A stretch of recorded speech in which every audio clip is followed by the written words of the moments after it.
Let's get down to business. Troper, you've never been in chat before me. I've been here the entire time. And frankly, it sounds ridiculous for you to imply that you were here before me. It's ridiculous. It might be a thought crime. We might have to take this up during your quarterly review and for you to think you're here before me. But we'll see. We'll see how that goes. No, I'm not going to dump it in chat yet. Because nobody's here except Troper. God bless you, Troper. Thank you for being here early, before me even. What's up, Zrusriel? What's up, Cyber Draco? So, as I said a second ago, we're going to be dropping the order in chat in just a few minutes. But Troper is here, who is first, which means we can get started relatively quickly. I see DMC Beholder is here. I see Alen is here. I just fucked up the spreadsheet by clicking recklessly. So the only people I don't see yet are Drew Fog, Rival Thoughts, and Crazy Moose, which is pretty okay because those are the last three. So they may just be not getting here. Wait, not getting here yet.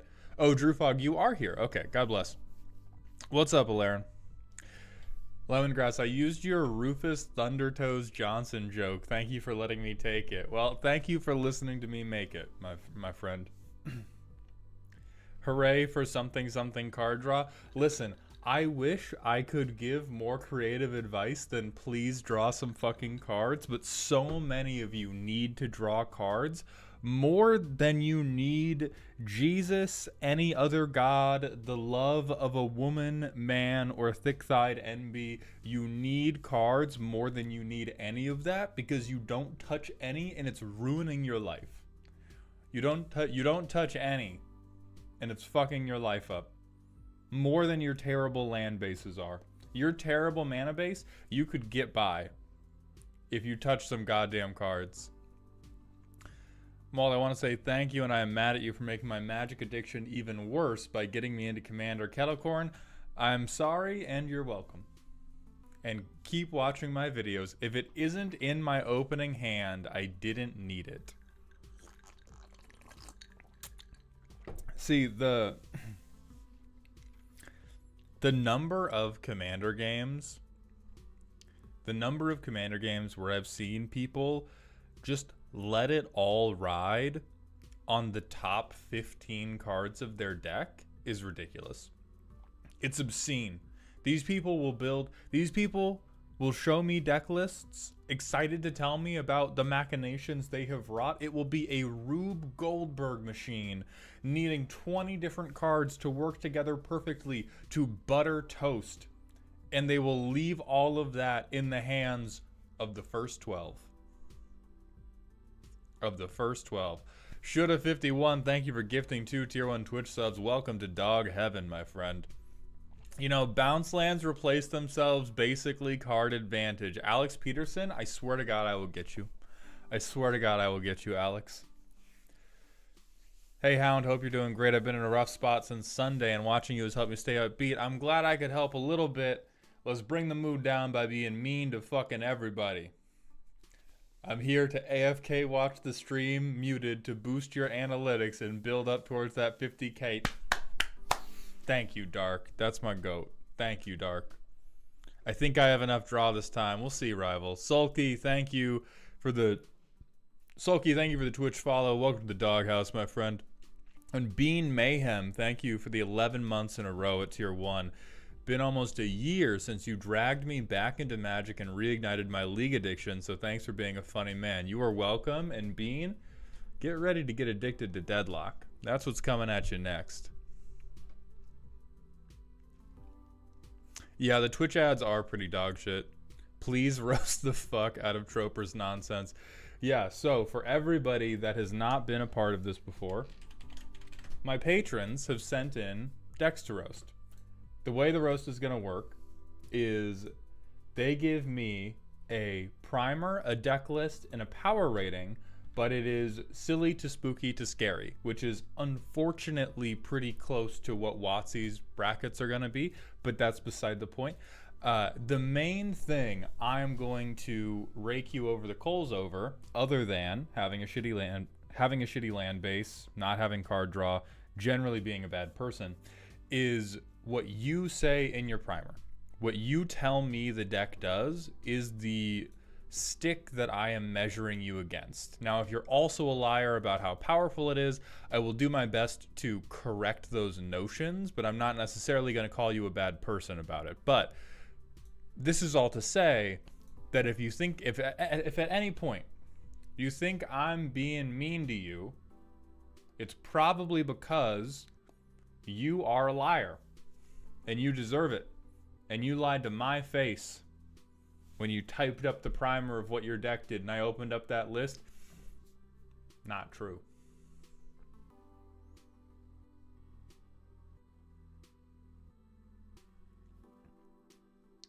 Yo, are slivers so bad? I want to make a deck about them, but people keep bullying me at the store. So that's going to be the subject of my next whiteboard rant. Slivers, we've done squirrels and Voltron so far. Slivers are unfortunately getting less bad as time goes on because other power creep is so bad. That said, they are still incredibly powerful and they're very similar to elves and merfolk, where you do not have to pay attention. You do not have to try. You are at a Build-A-Bear, except it's in the middle of Compton and they stand on business. Every sliver you play is going to buff every other sliver you play. And so no matter what you do, if you're interrupted for 2 to 4 creatures, your board's automatically good. And most of the commanders are very, very good about giving you super free card advantage, super free board advantage.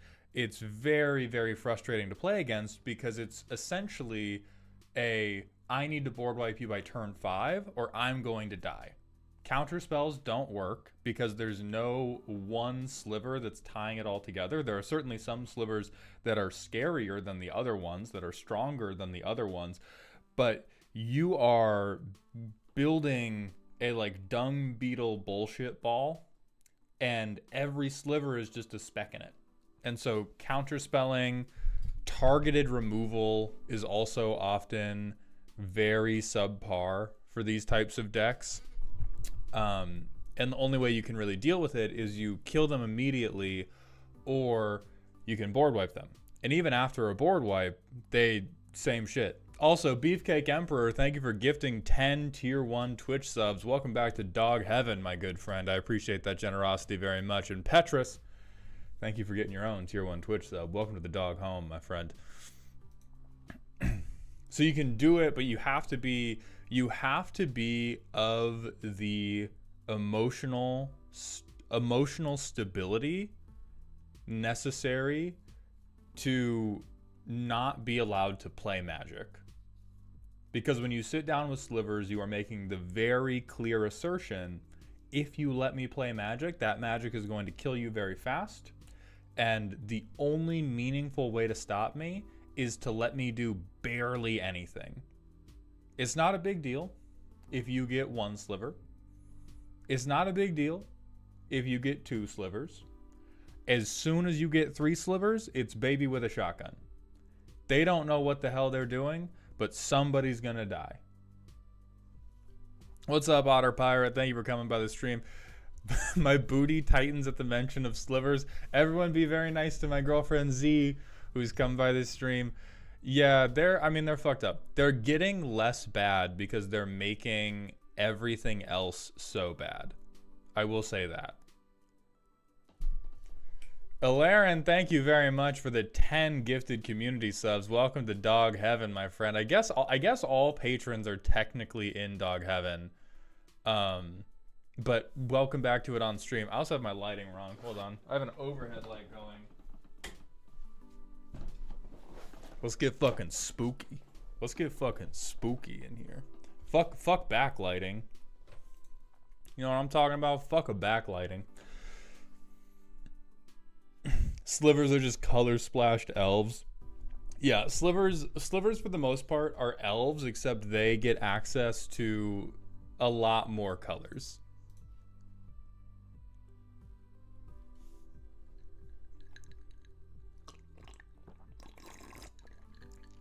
My first deck was Recurring Nightmare, Survival of the Fittest, Slivers, and 98, with Sliver Queen being my top end.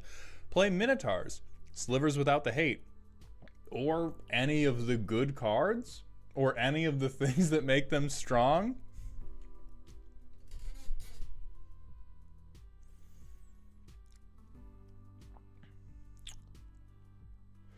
King of Dragons, do you have any idea on when deck roast submissions will be open again? So here's the way it currently works. The deck roast submissions are only available to people that are patrons of the $25 tier and above. And I've capped that tier because we only accept 48 deck roast submissions every month. And right now, I give the patrons a couple days heads up, and then on a day we open up a Google form where you can submit all the information for the deck roast, and then after the first 48 people sign up, it closes. Right now we have more than 48 patrons signed up to the $25 tier. I've told everybody, don't feel bad if you want to get a refund if you don't get a deck through, but people have been very generous, which I appreciate greatly. But it does mean that no new people can sign up for the $25 tier. It's like a first come, first served thing, but it does not boot people in between months. Elite Casual 8780, thank you for the Twitch follow. Welcome to the doghouse, my friend. Can a deck sub-theme just be survive? It's totally possible. It probably shouldn't be. Depending on what other sub-themes are in the deck, if you have, Rakdos decks are really big fans of lighting the entire house on fire and seeing what happens. And so if you're building a deck that's doing that and you want to have a sub-theme of surviving such that you end up the only person standing in the ashes, maybe. But I think for the most part, Commander players in general spend a lot of time trying to not lose when they should be trying to win. And if you tell me, oh, my deck sub-theme is survive, I'm very quickly going to accuse you of trying too hard to not lose instead of trying to just win and, let the game happen. Super Saiyan Nexus, thank you for the follow and the Prime sub. I appreciate those Bezos bucks. Welcome to the dog home, my friend.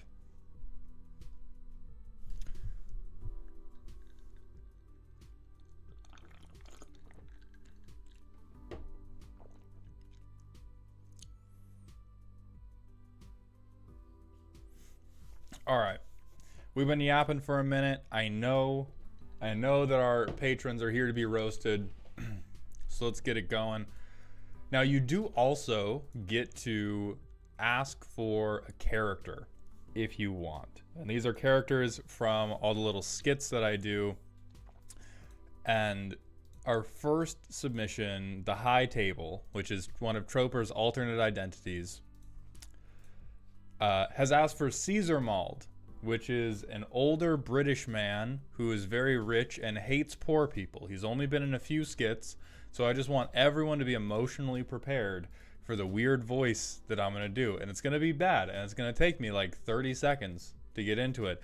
And Troper, I'm going to give you until I'm well and goodly into this voice for you to say, please, please, please, no, don't do it. And if I don't see that exact message come through Twitch chat by the time I'm done working into this voice, it's going to be like the Italian voice. It's going to be like the Italian job that I did on that Assassin's Creed deck all over again. So, oh, hold on.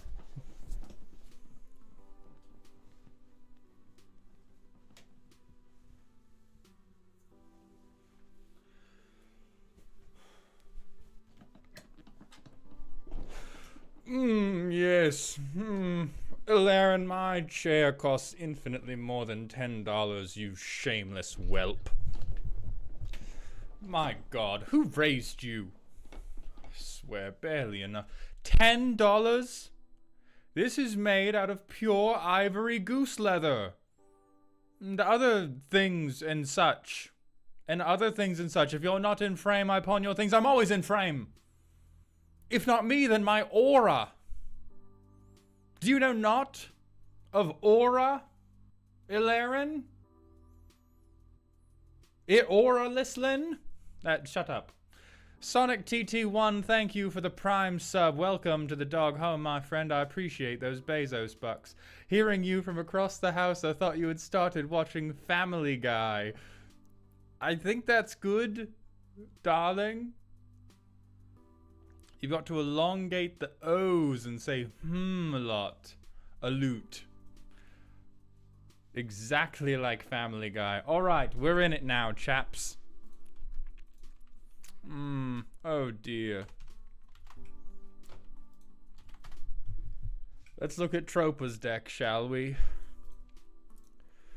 You've made two statements I fundamentally disagree with. Your deck's theme can't be I have $60 and the other is Eldrazi costs your life savings to play.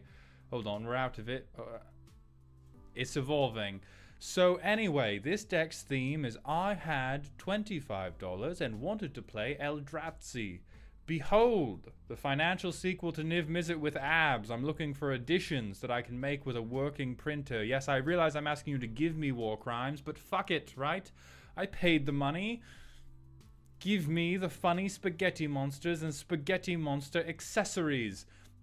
Actually, for the cost of having this deck roasted, you could basically afford to purchase it. To put it in perspective, the Bolt land in here from MH3 costs more than all the sorceries combined. At the time of writing, the deck costs $36 on Cool Stuff Inc., even less when you use code MOLD, and then irony killed him at this point.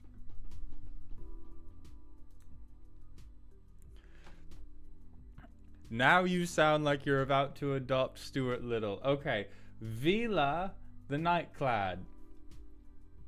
Intimidate from on a 4/4 for 6 mana. She is bad though. I'll give you that. I'll give you that. She is bad. Other creatures you control have Intimidate. Oh, that's a little nice actually with Eldrazi. Oh my God, with Eldrazi, that's a little... Alright. But $27, did you finance this with a used Macy's gift card? The voice is rapid. Wanker. Are we all pleased? Wanker. You're a right wanker. You show me this deck, Troper. Okay. So really we have this so that nobody can stop us from throwing spaghetti straight at their face. What is up, Akari Gullwing, my good gent, my chap? Alright, who is in this deck? Sure, it's large, it's potentially in charge. I'm glad I got to see all the accents of the UK roasting in one deck. I didn't click it. You are not British. That's racist. Interaction. Alright, we can make somebody sacrifice a creature. That's... Hey, that's something. We can tap a creature. When... Don't we have the biggest guys? And they can't be blocked? And we're tapping creatures? Garish. Put a card an opponent owns from exile into their graveyard to tap a target creature. You do this to make me angry.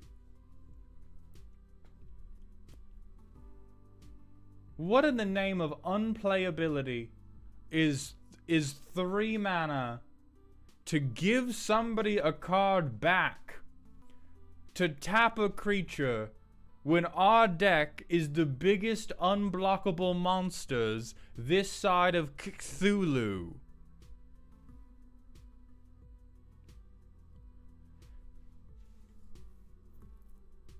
We continue. Whatever a creature you control deals combat damage, you may draw a card. Okay, it seems...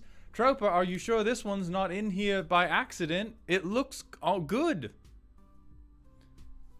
Tuesday. Concrete Lacroix, thank you very much for the Twitch follow. Welcome to the doghouse, my friend. I think you've accidentally got a playable card in here, Troper. You may want to address this post-haste. When it enters, put 2 scions. Why is our interaction tapping things? Why is that we don't have... We're in blue-black.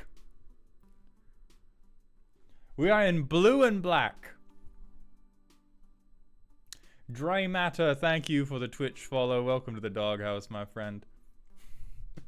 We're in blue and black, and our preferred method of interaction appears to be fiddling.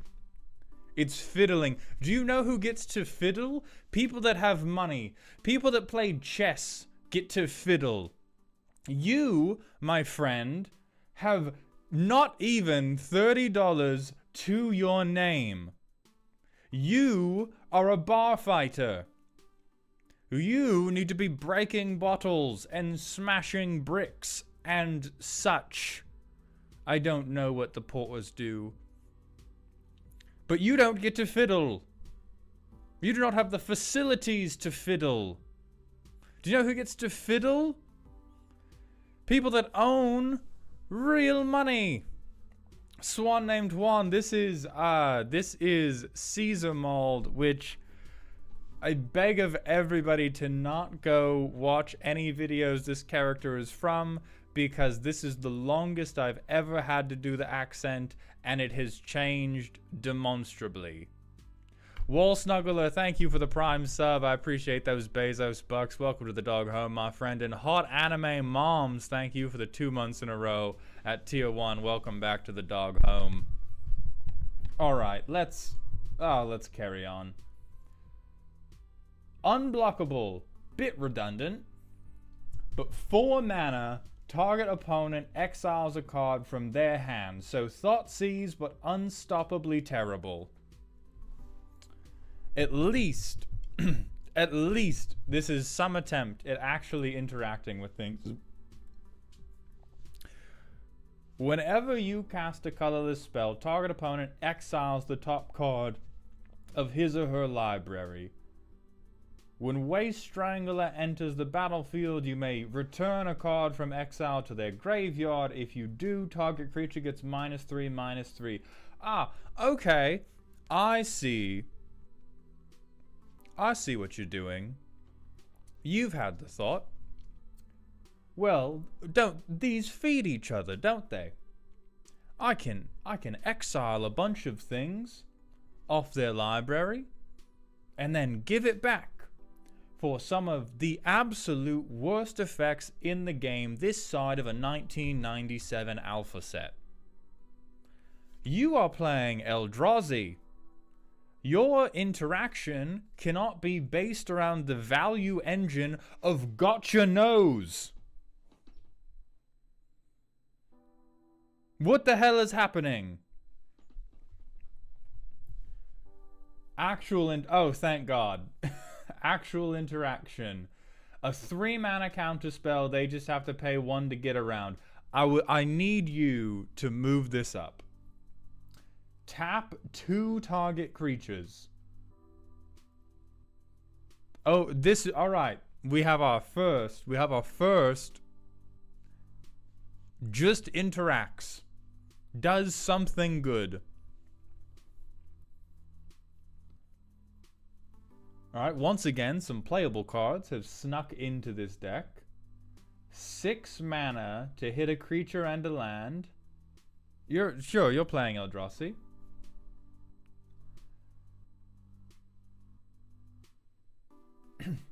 Counter the cheap stuff. Do you intend to counter your own existence?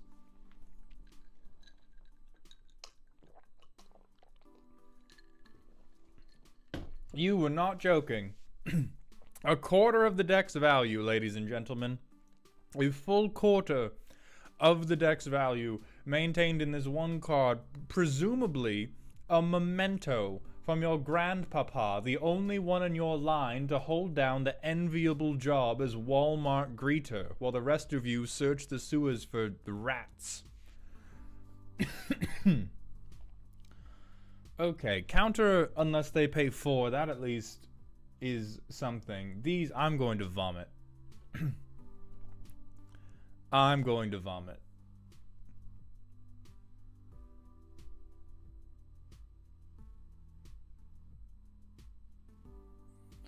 Well and truly, you did not put a 2-1 in the beat your ass section of the Eldrazi deck.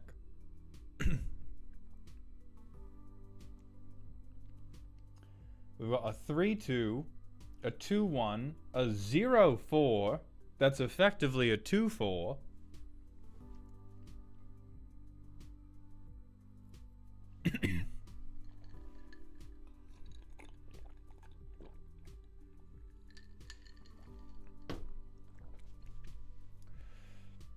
I have a couple rocks. I'll kill you. Some better rocks. Good amount of lands.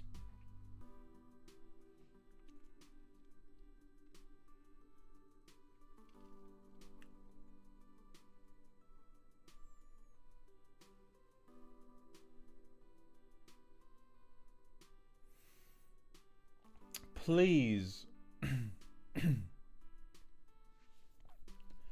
Please, God, do not disparage the good name of theft decks by including these 8 unplayable pieces of dog shit in with the beauty that is rogue class. I quite love that you've taken the angle of, let me show you what I can do with just $30. By the way, can I have some cards? Can I have some of yours? I am going to show you what I can do with $27. I swear to you, verily, I'm going to show you what I can do. But can I have some of your cards, actually? Please.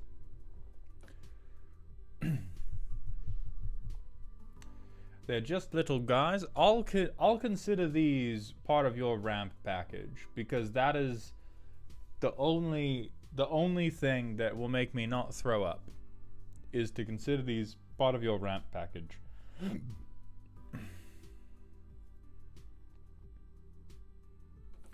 Reduced to atoms, reuse punchlines, card recycling. 5 mana to draw a card. Interesting. 7 mana to draw 2 cards. Interesting. 2 mana to mini wheel yourself. Oh, and then actual card draw.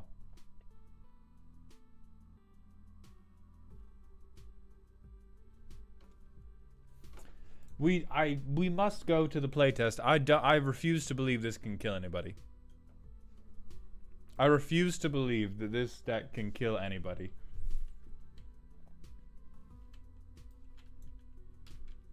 Just while away our time, shall we? Oh, rogue class. Oh, rogue class has hit the table, gents.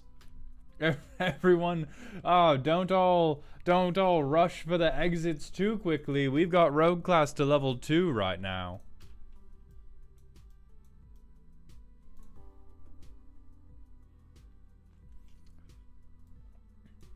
Alright, so we do this, we swing this, and we pray to God that on turn 6, the best thing... Hold on. It doesn't even work with rogue class because this doesn't deal combat damage.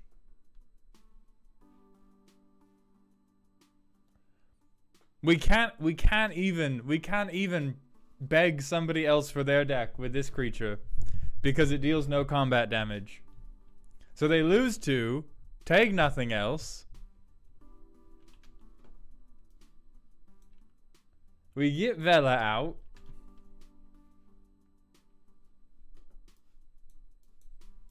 And at this point, our best chance is to use the spawns to just try and steal.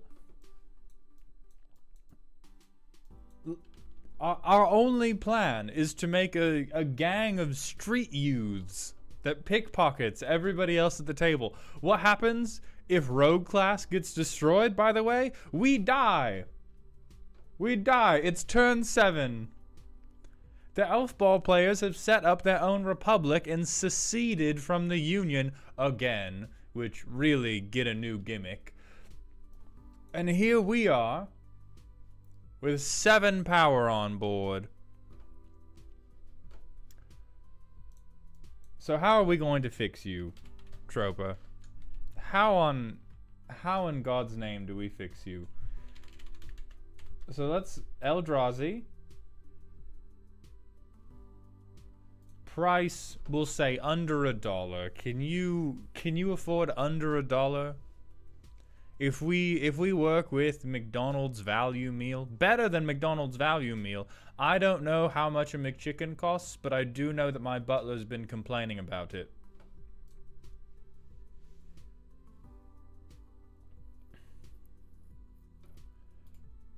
This would probably do you good, since it could eventually create something playable out of all your unplayable dog shit.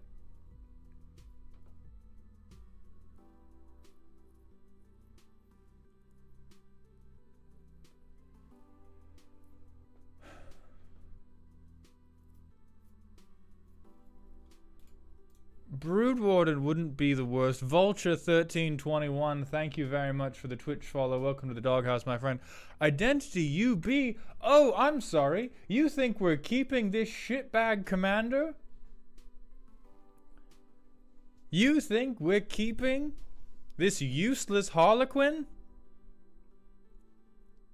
That's my mistake, Troper. I'm sorry that I did not impress upon you that we are gutting this deck. We are beginning anew. We're doing what we should have done with all that terrible business in Australia, and we are burning it to the ground and starting over. Ikari Gullwing, thank you for the 500-bit cheer. Welcome to Dog Heaven, my friend. I appreciate that. Old boy, what do you think about if I gave them if I give you 5 of them? What? Righto.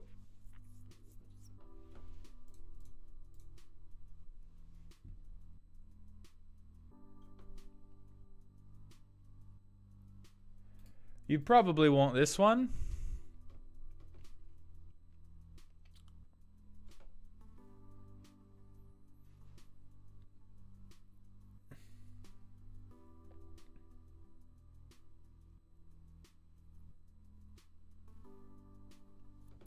Probably want that too. Hello, Malden chat. How toxic is this deck? Also, why are you British? I've spoken like this forever. I don't know what any of you are talking about.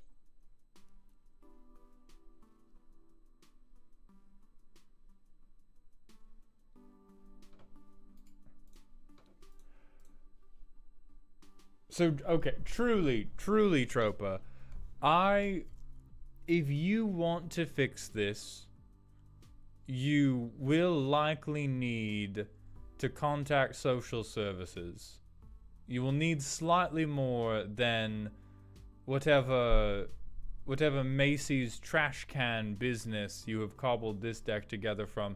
And I would abandon the idea of any one commander until the deck is mostly built, because I truly do not think it matters if the goal is to build an Eldrazi deck out of scraps. I would use the same syntax, which is, I'm sorry, you haven't been to primary school, the same letters that I've used here to search Scryfall and try to find anything that seems remotely playable. And after you've found all of those, then I would pick your commander based on the colors that you're going to need access to make this trash work. Noble Hector, thank you for the Twitch follow. Welcome to the doghouse. It is incredibly cute that you attempted to base your value grind around the gotcha nose strategy of I'm going to exile your deck and then I'm going to give you your deck back for the absolute worst benefits in the entire world. You likely will need access to green if you're going to go budget, because if you're going budget, you're almost certainly going to be beating people to death with hammers or some other negotiation technique of the masses, and green is quite good at doing that. Blazing Stardew, thank you for the Twitch follow. Welcome to the doghouse, my friend.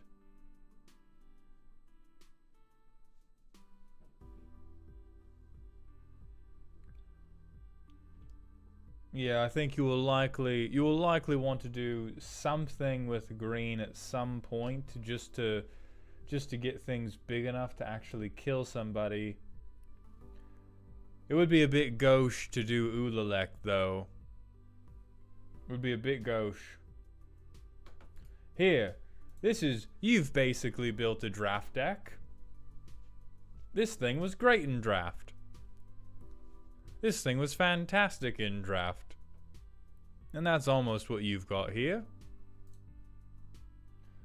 It seems that Aslask is not appearing for less than $1, which is a hellish existence, but the one Troper persists in nonetheless.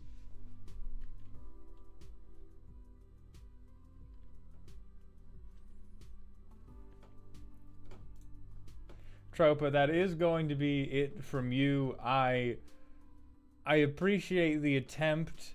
Very clever to try to sneak in. Well, what if I just play someone else's deck instead of my deck? Not impossibly bad, very possibly bad.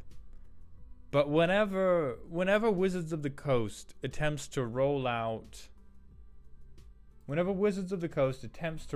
their bracket system, we're going to mail this in as evidence that they need a lower one. I'm going to send this one in as hard evidence that the floor that there is a sub-basement they are unaware of. This deck could not handle the might of Swords to Plowshares. If I hit an Atali on you, I'd feel bad. Truly, the most damning condemnation a deck can receive. If I robbed you with Atali, I would give it back. I would let you cast it. Feel a bit bad for you. If I board wiped into this deck, I would say not you. Not you, though.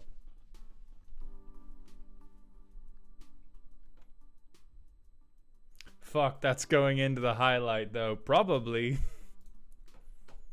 If my editor doesn't kill themselves hearing this accent. Alright, we're gonna move on. So, for anybody else, that's Caesar Mauled. That's the Caesar Mauled voice. That's the attitude you're getting. Thank fuck. That's over. Alright, I'm about to pull it back out just for you, buddy. Where's this deck on the Matrix? It cannot afford placement on the Matrix.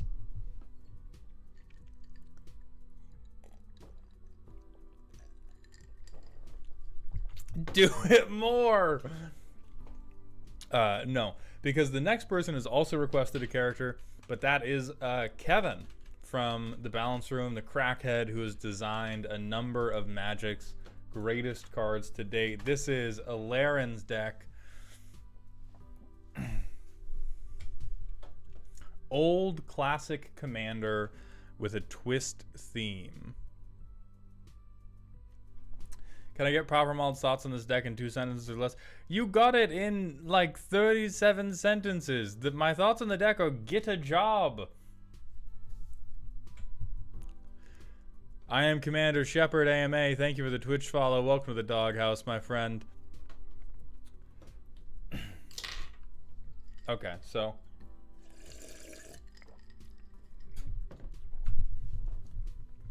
let me get in character.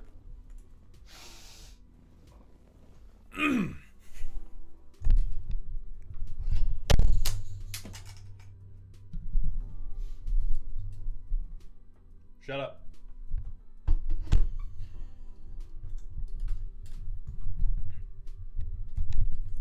Everybody shut the fuck up. What did I break? Nothing. Your mother. Alright. A spell book from the vault of Miskatonic University. What the fuck is that? I need to know.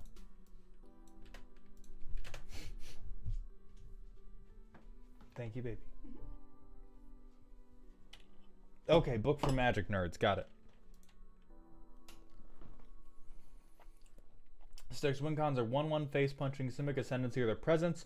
The Grand Grimgrin combo. Land count is a bit low, but between the quality of the lands and the ramp package, I've been fine. Sort by tags. Feels like I need more tutor.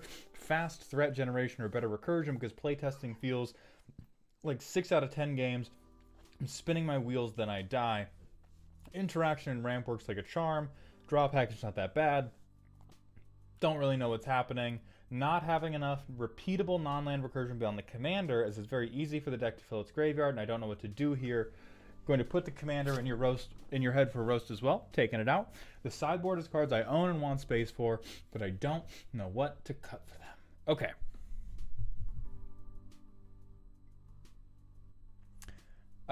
And everybody asking, it is Patreon. It's capped Patreon stuff. All right, so we got Tassiger. What the fuck does he do? Delve for a 4/5. That's useless. But for 4 mana, you mill 2 and then return a non-land to your hand. What the fuck did you say the win cons were? What? No, maybe. Hey, maybe you save it. Maybe you save it. Okay, so we have Runaround Breaker.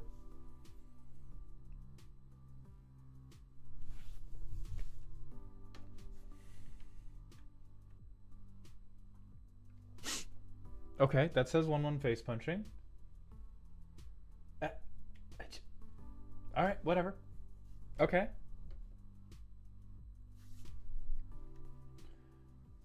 When you cast a spell, each opponent mills.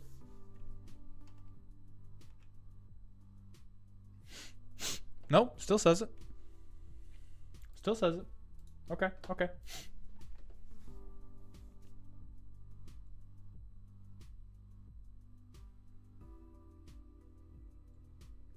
Sort by tags.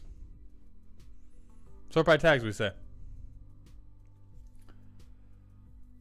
Okay, Forgotten Ancient. Okay, some 1/1. All right. Hey, we're putting counters on. We're making money.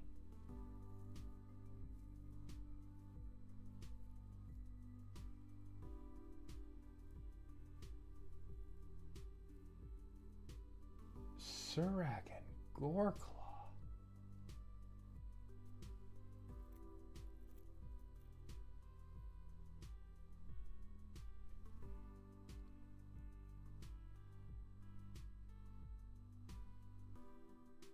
Okay, you're you're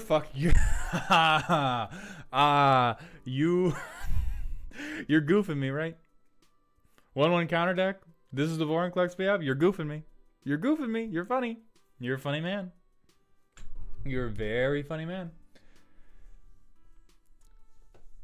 Bunch of lands. Okay, so this is very appropriate card draw for the creatures in your deck. The only unfortunate bit is that none of the creatures in your deck should be in your deck.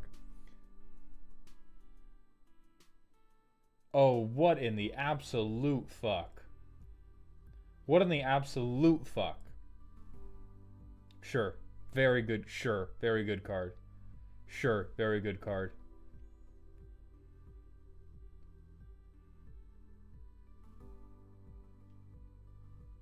Again, kind of, it's clever with the 1/1 counter stuff. The 1/1 counter stuff simply should not exist. Same deal.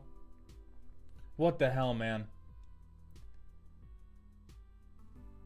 Okay, and then we have So this is the sack synergy. Is this the lost? This is the missing link.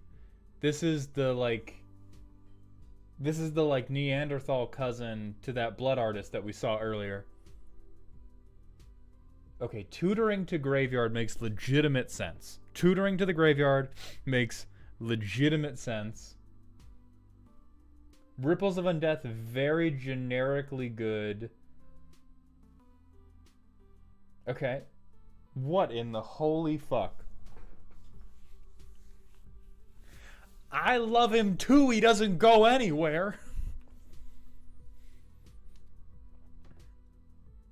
And then we have ramp. Bold. Bold. Okay, Visions of Dominance. WinCon.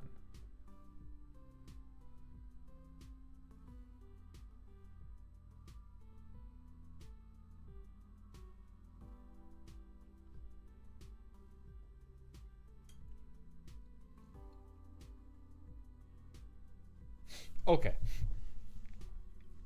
So here's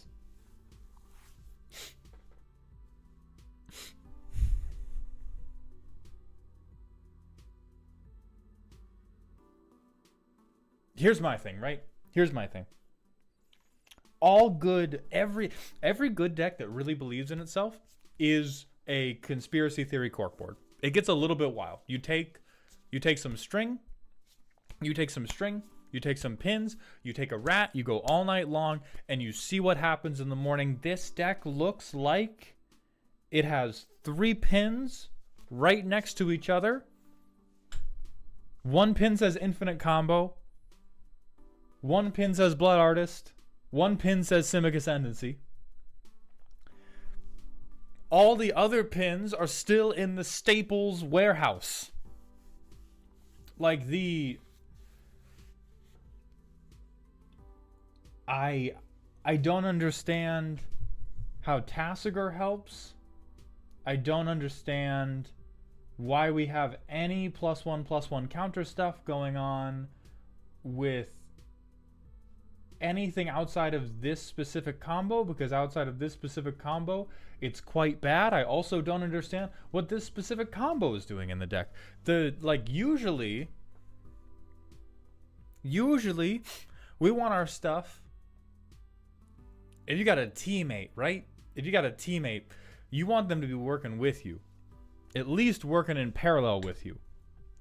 These guys are in like different states. Because what Tasigur wants, Tasigur does not want a full graveyard. Delving to get them out for cheap is nice. But Tasigur's ability is you have to let an opponent choose what card you got to get back. That's always terrible because your opponents can be divided roughly evenly into 2 groups, idiots and haters. And they're always going to make the wrong choice for you. So the only way for this to pay off for you is if the graveyard is thin enough that they have to pick something. They have to pick something that's good for you. Long story short, normally you see it as a Villainous Well Thassa's Consultation deck, and I didn't want to do that. That makes sense. It doesn't have to be that, but if we want it to be at all related to what Tasigur does, it has to be something where we can take valuable things.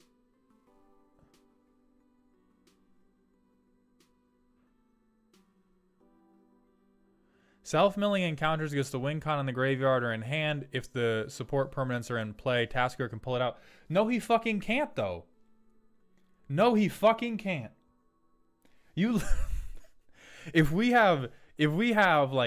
mill our deck and we get like 30 cards in the graveyard and then we activate this ability and they go, okay, well, I'm going to give you one of the 29 cards that's not a WinCon. So this is not... No, it's Kniferd. It does have to be non-land. It's going to be like, congratulations on the primal empathy. Yeah, so what I think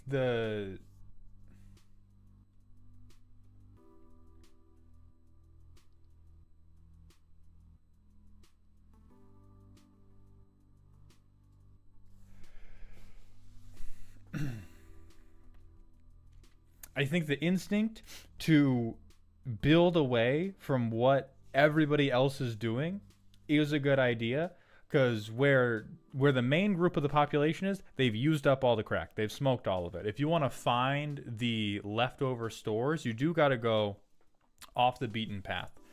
That said, you always need to be asking yourself, does this win at Magic? That's why I designed Nadu. That's why I tricked them into letting me change it after the commander meeting, because I made a good design, and then I was like, oh my god, this doesn't win at Magic on the first turn that I play it. So then I went back and I made it better. And this deck...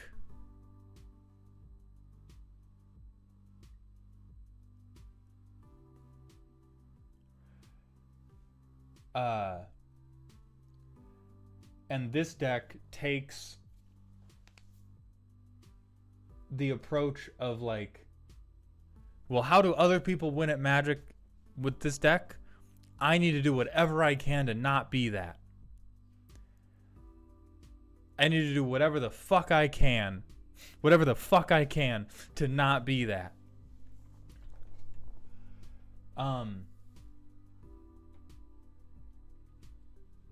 And I think really it's like, not every commander has to be good at everything. Sometimes motherfuckers are square pegs that have to go into square holes. Tasigur is a pretty square peg. Tasigur is a pretty goddamn square peg. If you're not doing, I want to reanimate a concise... I'm going to reanimate some bullshit that's going to win the game on the spot. You probably need to be on like expensive or not expensive, but like highly efficient instants and sorceries, or highly efficient things that sacrifice themselves. But we're going for, because to activate the ability, it's 4 mana. Is 4 mana to get something back to hand before you can even start to use it. And so that might be okay if you're trying to get back a super important win condition. But then we also have like Rhystic Study. And so I think the question isn't what card should we put in here. The question is why is Tasigur goddamn fucking ass bounce lands? I swear to God. The real question is, why is Tasigur our guy?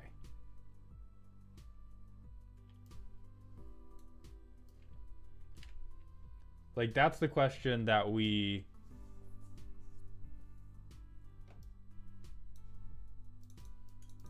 That's the question that we really have to answer, is why is... It's one thing to be like, oh, I want to build this, but not in the same way that everybody builds this. And then it's another to be like, in service of building this not like everyone else, I've built it badly and wrongly. Cyber Draco, the order's on pinned in the Discord, or in the scheduling part of the Discord. Because we have a tutor, we have Mothman. We haven't been able to start milling ourselves yet. I guess now we can, or we can do Forgotten Ancient.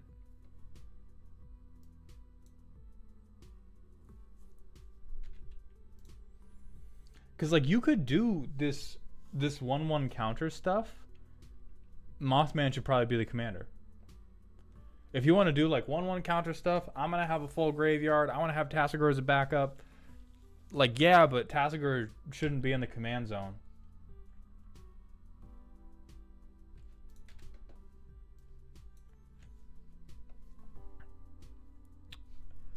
We're doing Alarans right now.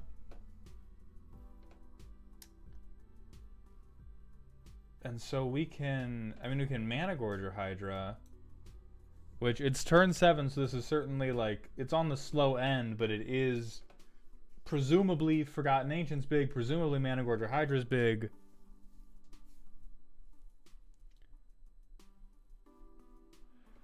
How would you improve with the Tasigur Mothman swap and add more recursion?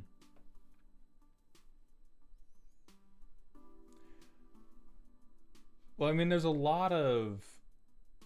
ton of really simple recursion in black. It depends on what you like super need to get back out of the graveyard, but between green and between black, you have a ton of options to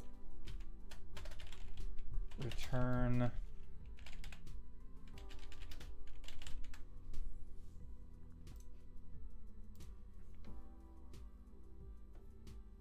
Oh wait, it needs to say graveyard. We're gonna break character a little bit since this is a more in-depth fix than I was anticipating. I can dump things into the graveyard just fine, but specific cards, then I would say, like, I don't think you need to be dumping things into the graveyard. Hi, what's up? None of the parts of the mic are in here. Oh, fuck. I'm running out of daylight. Here's 2 parts. Okay, this should work. Okay. Thank you.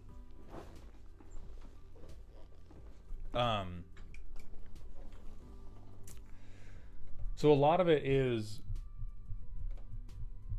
we don't need that many things to be in our graveyard to begin with, particularly if we're doing Wise Mothman. Like Wise Mothman, you really want to mill people out kind of like one at a time. So a lot of things like Surak and Goreclaw.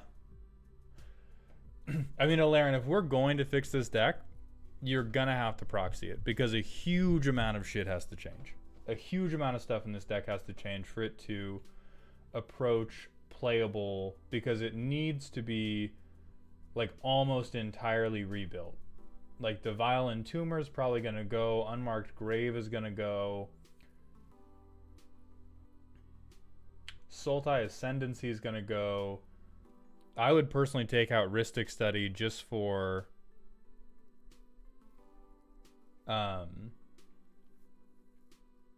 vibes purposes. And I echo Arya's thing where we can do Tasigur but not awful if we say win card, leave graveyard.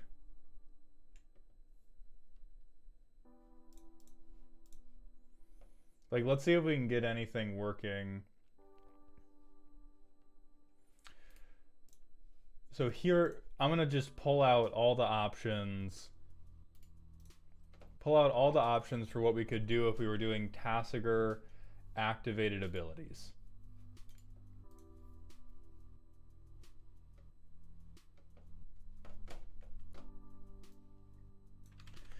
Yeah, I know Insidious Roots is almost certainly going to be the best one.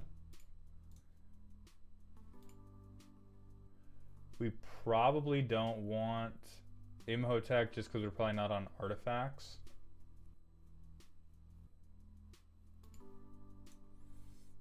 Could do Murktide. You can make Murktide happen.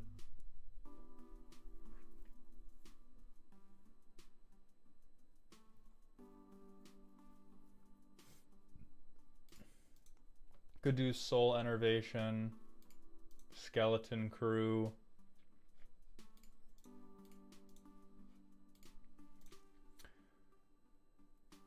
Okay.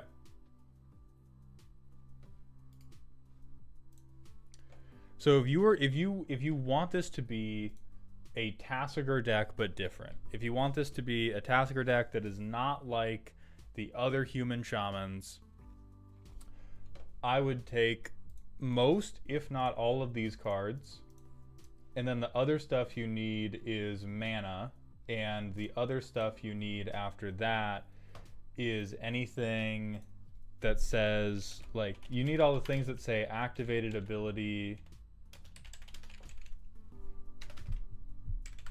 Activated abilities cost less, which I know Training Grounds is one of.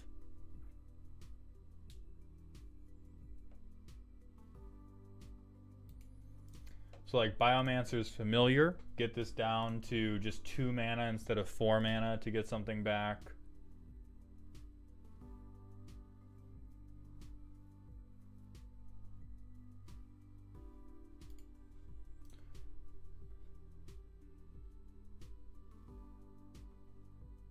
Oh, woof. Okay, we don't have a ton of we don't have a ton of options. Link, thank you for the kind words. It's under the skin.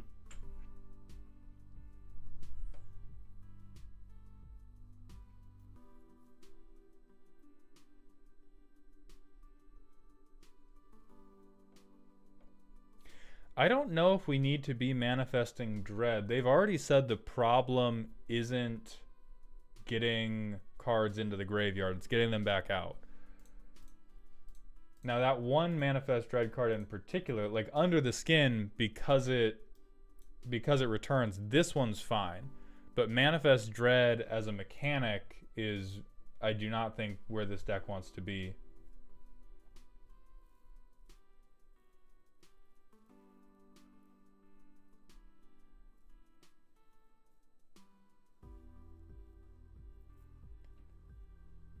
I mean, this sideboard looks like it was sponsored by Galaxy Gas, my man.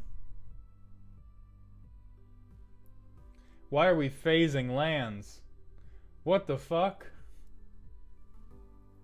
Alright, telepathy's funny. Telepathy's funny.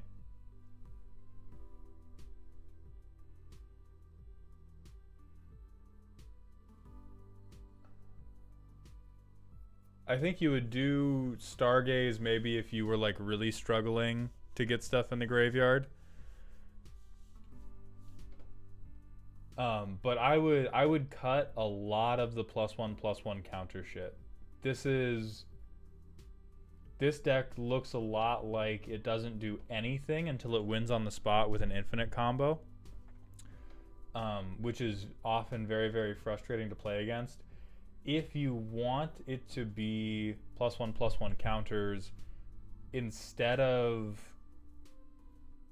then it should be Mothman in the command zone, and instead of all these enchantments, it should instead be like Hardened Scales and other counter doublers.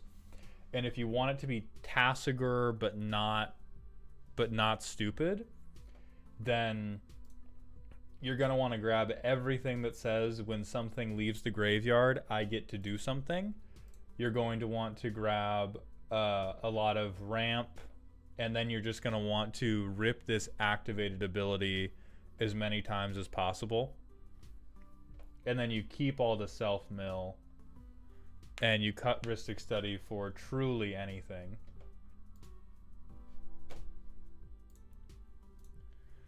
But those are the two different directions you could go in, and those are so different that we're not going to go any deeper in depth. But this is definitely, you grabbed your Conspiracy Corkboard, you grabbed your Rat, you grabbed some pins, and then you like got half of it up and you moved house. You moved states, and then you went back to pinning. I think you would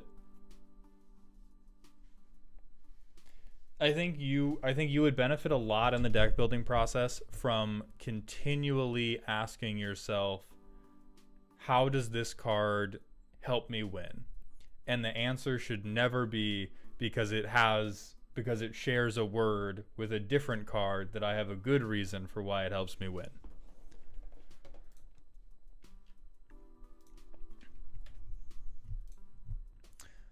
Drake Kaboom, thank you for the Twitch follow. Welcome to the Doghouse. And AOA Azure, thank you for the Twitch follow as well. Welcome to the Doghouse. We're going to move on to DMC Beholder's deck. We're out of characters now. The last deck I submitted was based on the love I feel in my heart for muscular women. This time, the deck I'm submitting is based on spite. I'm tired of these goddamn dirty token players going unpunished. No, your Ovika deck isn't silly, it's a menace. When I saw the newer Comball printing, I knew I had to make the deck. I didn't put in any of the usual doublers as I want to beat them on my own terms, and I want them to have to think twice before putting token doublers down. You can make your own tokens as much as you want, but be ready to pay the price. Is this deck a trauma response? Maybe. Is it spiteful? Maybe. But I think it's fair for what it does. Maybe too fair. And yes, I recognize the irony of punishing token players by playing a token deck that makes tokens, but nothing gives me more satisfaction than saying, don't you mean our token deck, and meaning it. I want players to fear putting tokens on the table, and if I have to make them put them there to teach them a lesson, so be it. Okay. Rafiki97, thank you for the Twitch follow. Welcome to the doghouse, my friend. Token decks pay me the IRS now. Alright. So whenever somebody else makes a token, you make a token.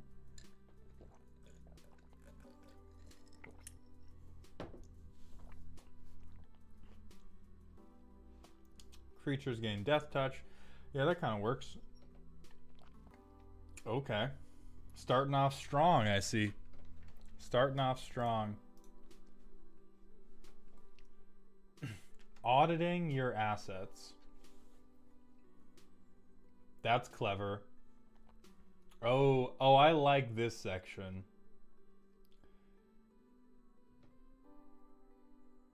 Yeah, this is that good ass thematic interaction.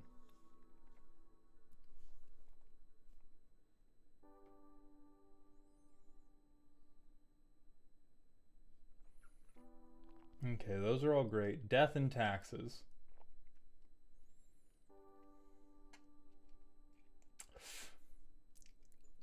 Alright, listen. I know you said you made this deck to punish the token players. I'm a believer in spite decks. I'm also a believer that you either die a hero or live long enough to see yourself become the villain. And these 11 cards, your hair is looking a little bit greasy. You're like, I'm coming after the token players in a fair way, and then you slap down Pitiless Plunderer, Nadier's Nightblade, and Teysa Karlov. Your hair is looking a little bit slicked back, my friend. A little bit greased back, with a tightly cut black jacket. Here's your ramp. Yeah, beautiful. Beautiful. I'm auditing you again.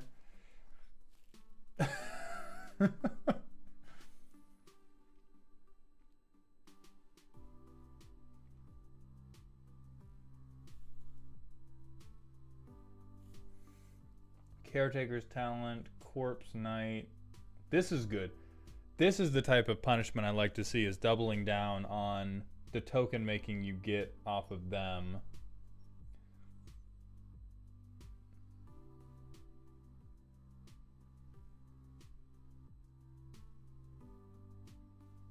I like Suture Priest. I like Wisp Drinker too. Soul Warden is so perfect.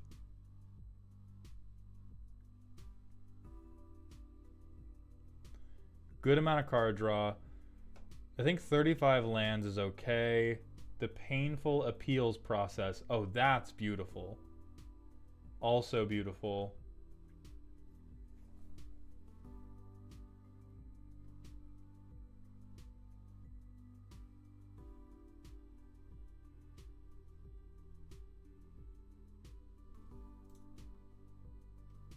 That's really good. Slaughter Specialist is really good. Shadrix is very clever. So is Duodrone. Love Lamassu. This thing's okay.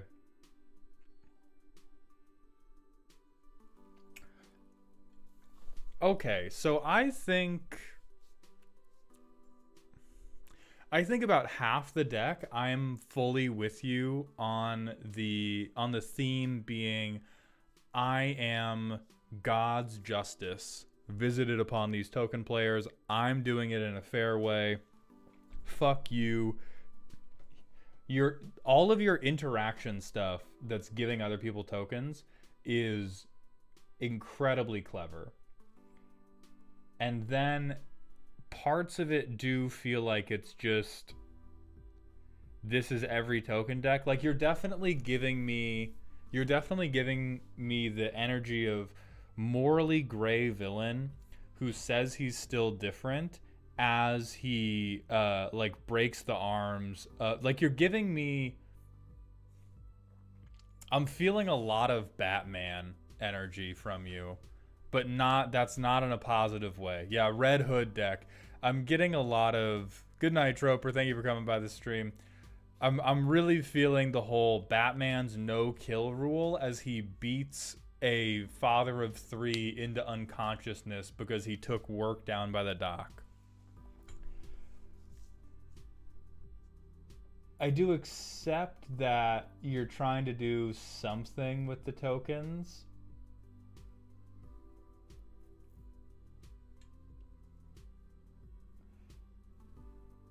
But I'm not sure if I believe you, is the thing. I think some of these, the dark embrace of the night is tempting you a little too strongly. And it also depends on how much of a meta call the deck is actually meant to be.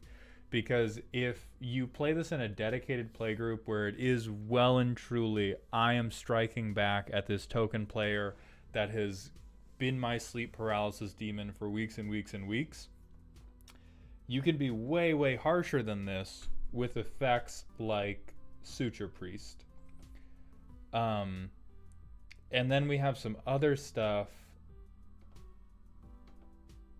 Let me try playtesting it.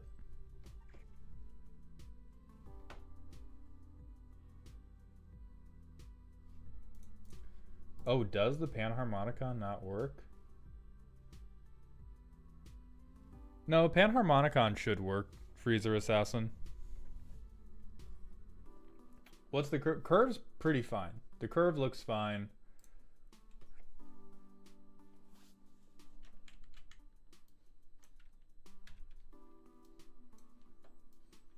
So we get Corpse Knight.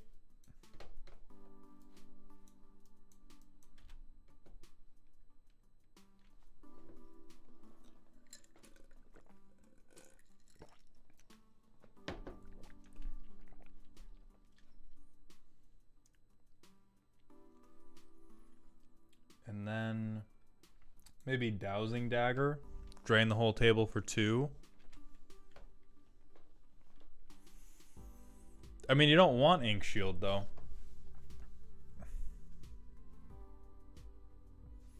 You know, we want as much stuff as possible that makes 1 token, because Comball can only steal the 1 token.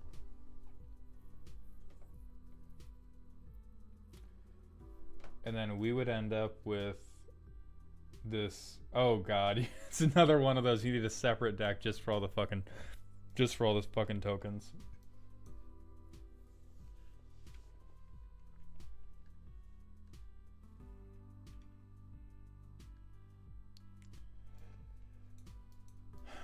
So we have this, and then we maybe play Opportunist. Then we miss all our lands. Get that into play. Dump something. Maybe we pretend we played Fateful Absence.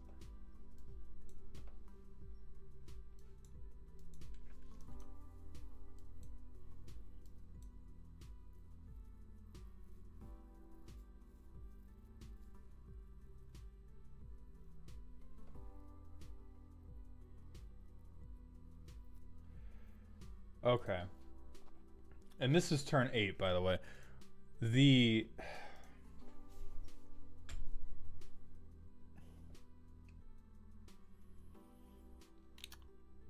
Consortium, the question that I think faces this deck is you need to decide whether you are going after the token players because you hate them, or you are a token player who kind of hates themselves.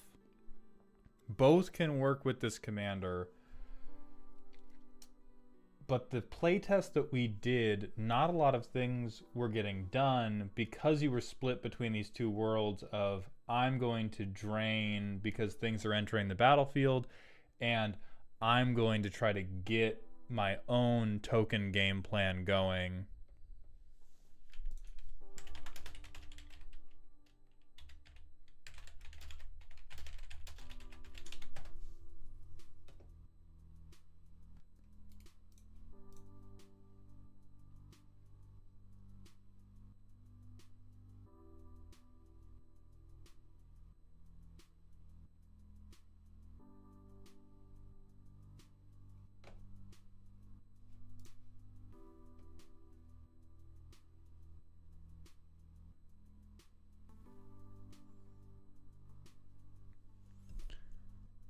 All right, internet's saying no. Internet's saying no. So we replace Panharmonicon with something else. But regardless, we are still on the decision of token player who hates self or based player that hates tokens. Because if you hate the token players and you want to punish them, then we also got to be on some shit like Containment Priest. Never mind, that's non-token. There's something that hates tokens, I swear to God. I don't remember the name of it. Regardless, the auditing your assets section is wonderful. The tax refund section is wonderful. You have a ton of stuff that is a really good way of sort of making a symmetrical benefit out of what began as an asymmetrical benefit. If you want to keep it for the drain doubling, that's fair, but then I think the rest of your deck needs to double down a lot more on draining life. Because if you aren't going to be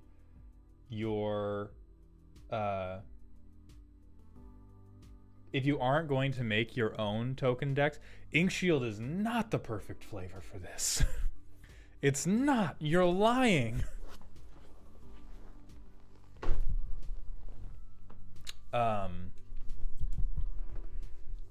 If you're not going to be on your own token bullshit, if you want to present a legitimate... If you're not going to do your own token stuff and you want to present a legitimate path to trying to win the game, we need to be converting Comball into damage. And the best way to do that, if we don't have our own tokens to trigger this a lot, is that we need these triggers to count for more. Right, Drew, you'd get one token though. You would give them, like, the things that we want for this deck is we want them to get one token as many times as possible. Anything that gives them more than one token is less and less effective for us. And so Inkshield is... It's like, it's related. If you're facing green stompy players, then sure, this is better than nothing. But in the grand calculus of the game, like, you're probably better off just removing a creature than trying to be like, oh wait, hold on, you can get it all if it creates... Hold on, am I dumb? Can I not read?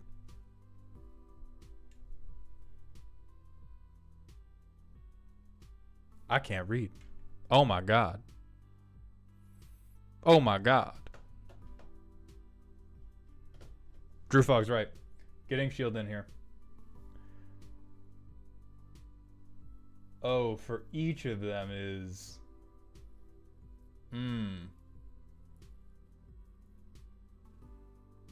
So now I take much more issue with the rest of the deck.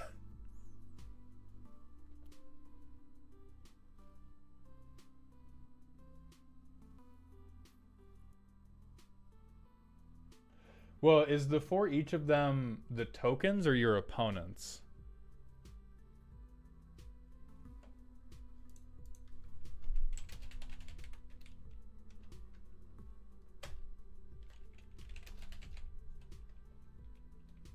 Mayos, you can't repeat each of them.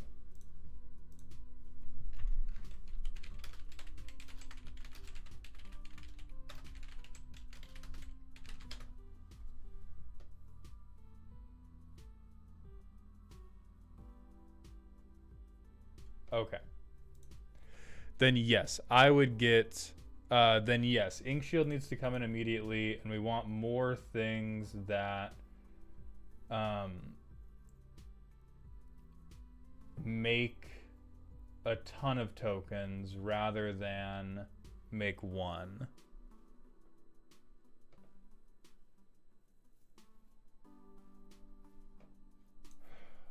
Oh god, so how do we...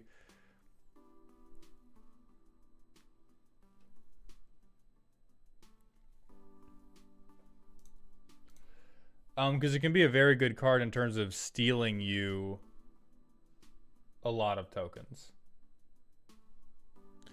Like the only... Hold on. I'm having literacy issues. Let me go back to Ink Shield.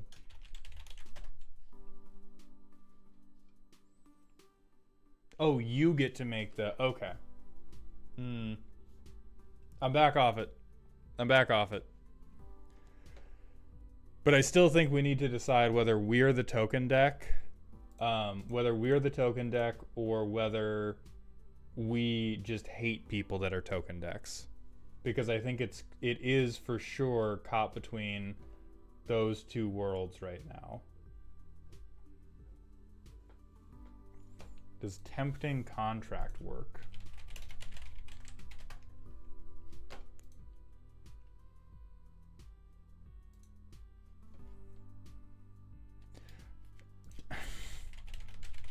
Thank you, Scryfall.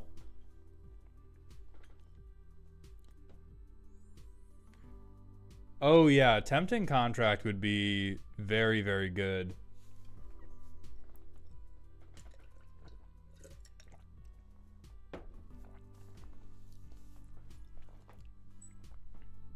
There's a considering list, got it.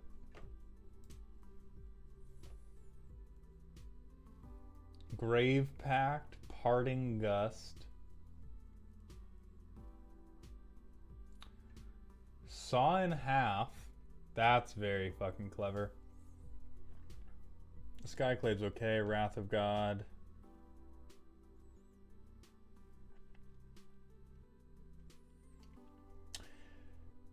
Yeah, I think the entire considering list is also more of the same.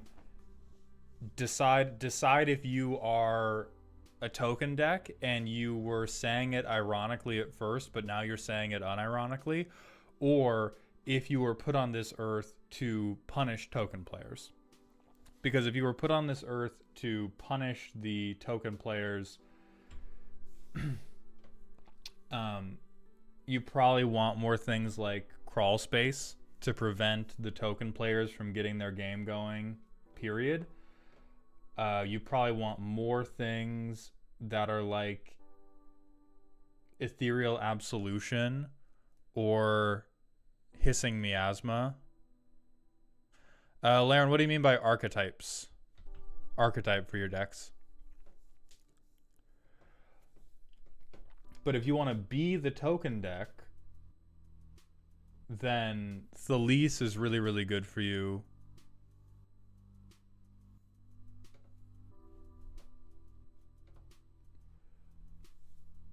And if you want to be the token deck, I don't know about Fane in any case.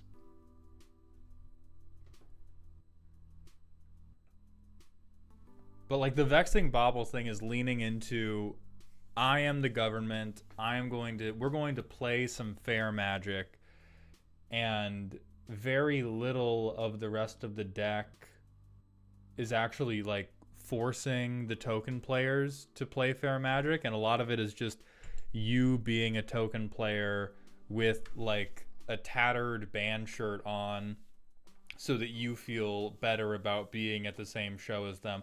Like you are at the Miley Cyrus concert with all of the other token players, but you're wearing a Megadeth shirt to remind everybody that you're not like that.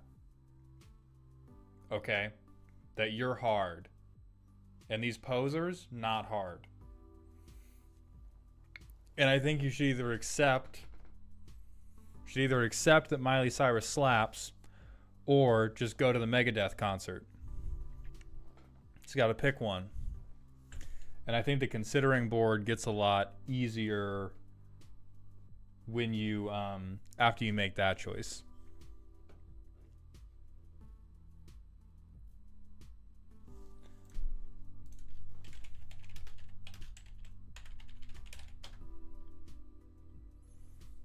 Caleb Ledbetter, if it looks fun.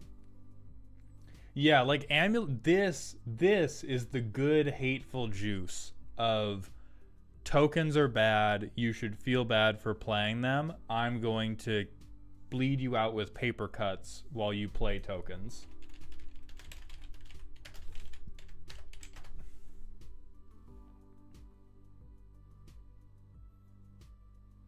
Oh, illness in the ranks. This would be fucking beautiful. Because you still get the drain, and then nobody gets tokens. I would also probably do caltrops, yes. Yeah, caltrops would also be funny.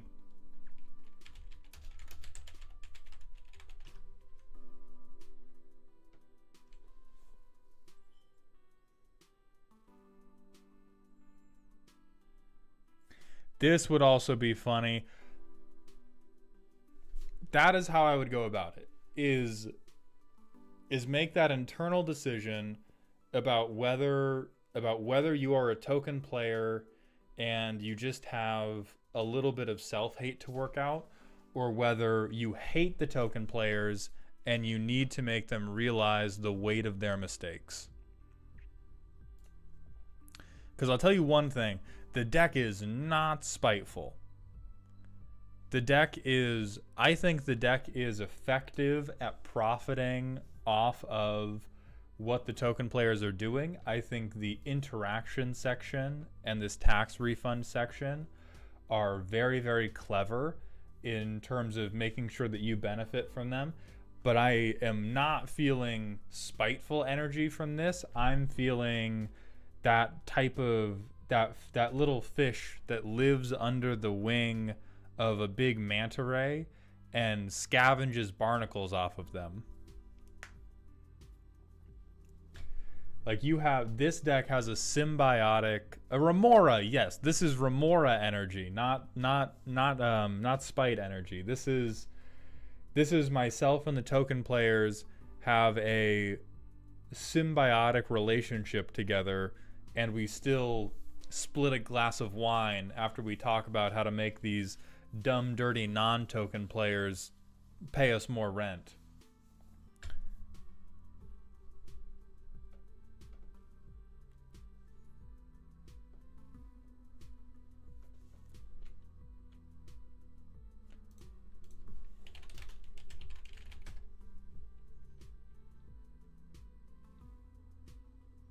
Oh, this is, yeah, this is awesome.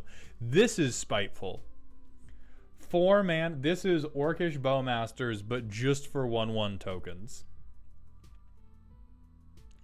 This is, yeah, so if you want to be God's judgment for token players, Orc Sure Shot is the type of energy you want to have in there.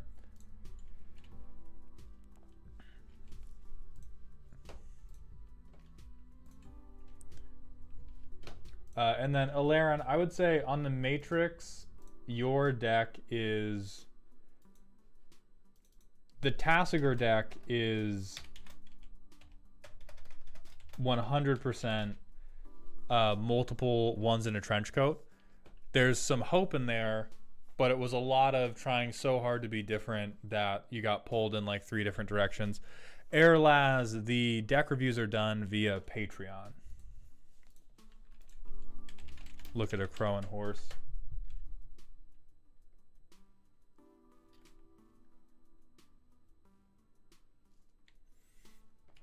Yeah, I think you would want a crow and horse in here too.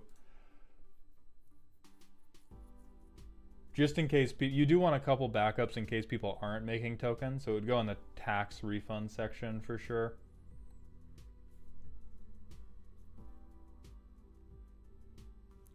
A crow and horse prevents any of the more clever token stealing. Explain that to me, because I don't understand it.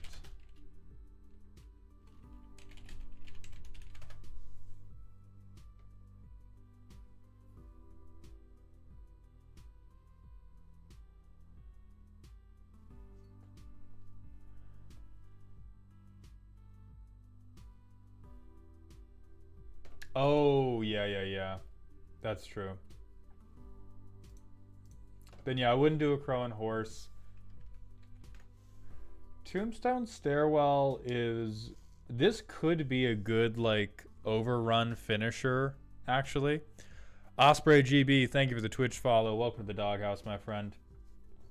I don't think this is always excellent, but I think this is situationally pretty excellent.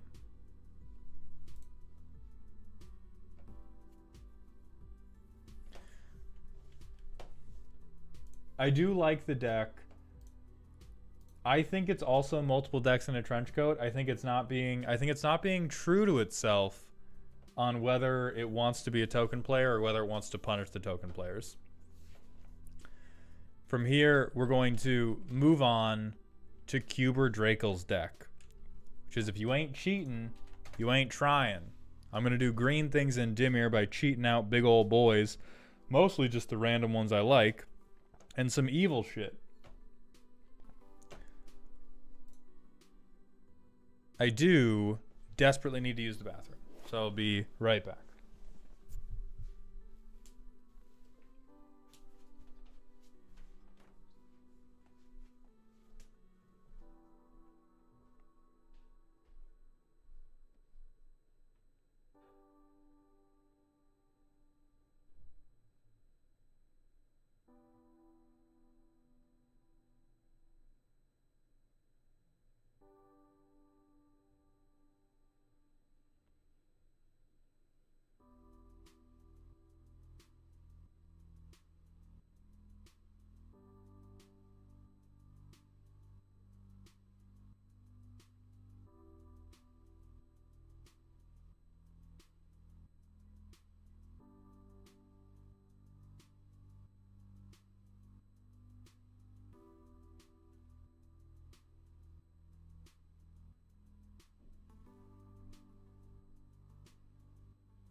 We have returned.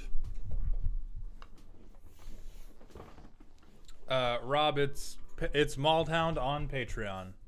Give me 1 second and I'll pull up.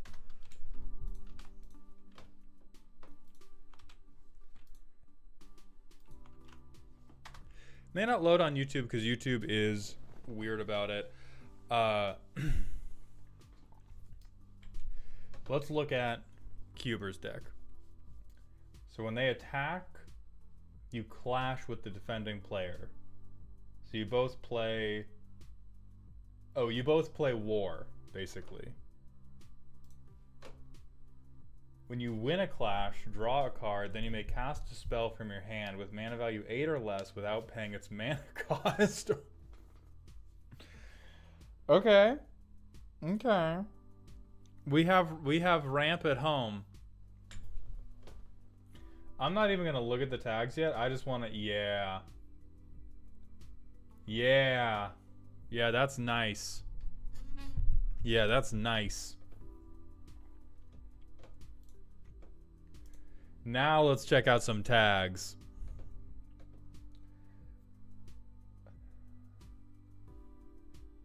I think the reanimation is probably pretty clever. The fuck you mean, nuh-uh. This hurts me a lot more than this hurts you. Oh, Baneful Omen is... That's awful, yeah. These are hot.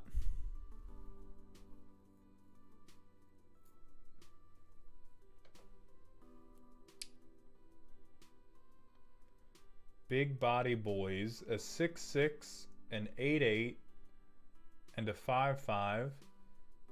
That feels a little bit like 2000s Magic.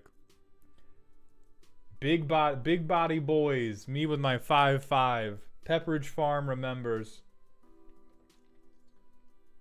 I am never resolving this, but that saga. Oh yeah, that'll do it. I don't like how things are going. We got some bounce. We've got some theft. Curse of Unbinding is awesome. This is like objectively terrible unless you cast it for free because your 5-mana commander hit once.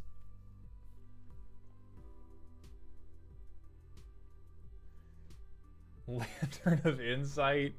Bring them out, bring them out. Hullbreaker Horror, Jingle Taxes is fucked up.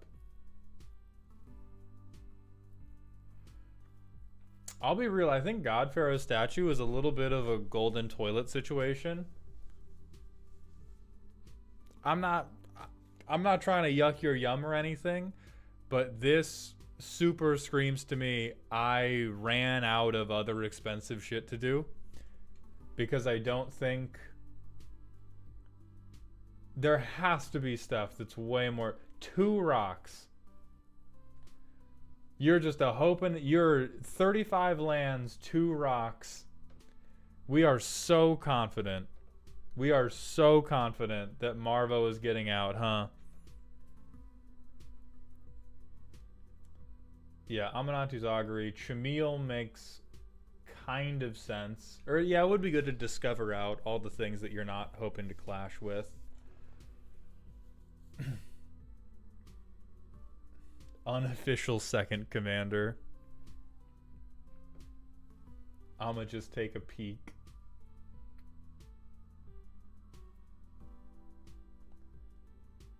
Collect evidence 10. That's really good.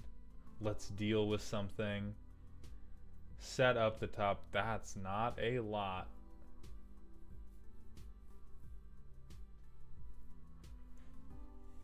We beat Bog Hoodlums. Name alone, I'm sold. Name alone, I am sold. When they come into play, clash. If you win, put a 1/1 counter. Is this any time you clash? Oh yeah, whenever you win a clash. All right.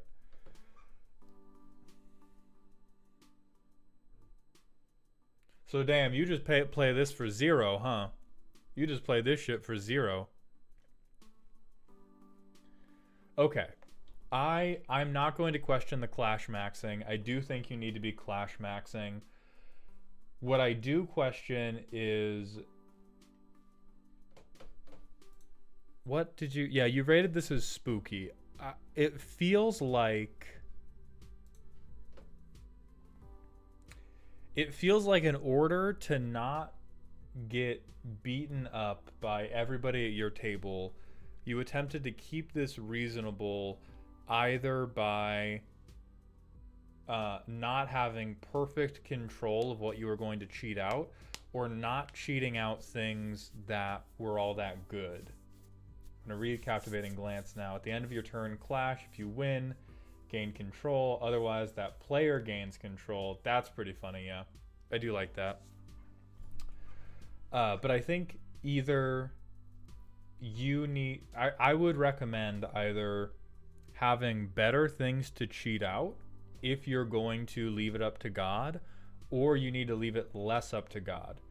4 cards to set up the top is tremendously little. And so we'll do a playtest. I'm going to assume that I win every single clash.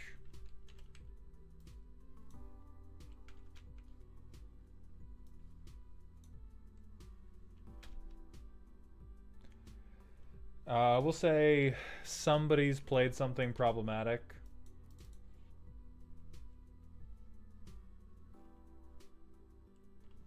Yeah, somebody's played something problematic.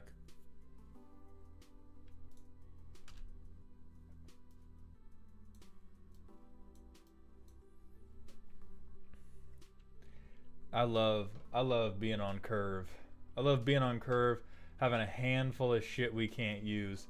And so we drop Marvo, and if Marvo gets shot, the game ends for us, right? Oh no, I guess we could play Mortuary Mire rather than taking them back to the command zone.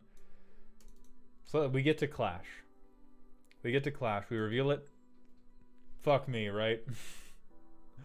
We'll move to bottom. We didn't win.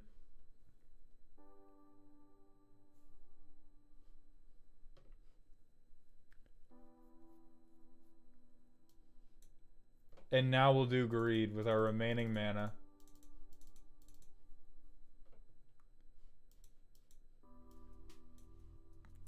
We're gonna pretend you won for the sake of the playtest being usable. We're gonna cast Elder Brain for free. We're not brainstorming before we clash because we win for free. We're gonna repeat the process. Draw 2. Hey, look at that. We won with the land again. We're gonna cast Shu-Chi Cave Guard.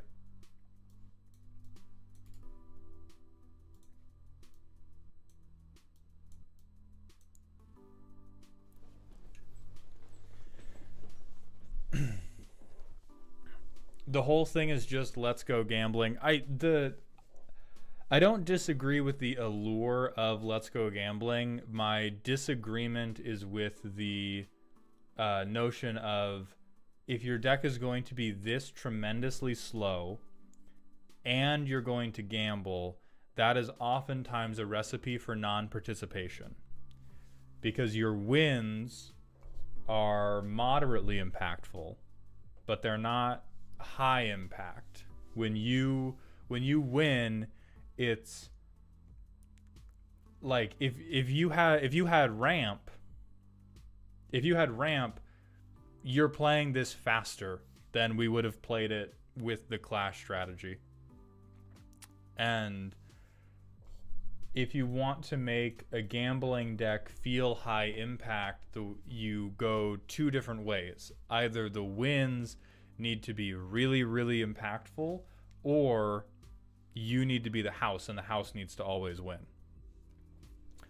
And so if you want to be the house, like if you want to keep stuff that feels fair because it doesn't take over a game as soon as you play it, then I would put in more top deck manipulation so that you can be in better control. Like we saw Brainstorm and Brain Surge in this game, which was very convenient. But if we have 4 cards in the deck, which I think maybe we have 5. Yeah, because Lantern's going to hit it too.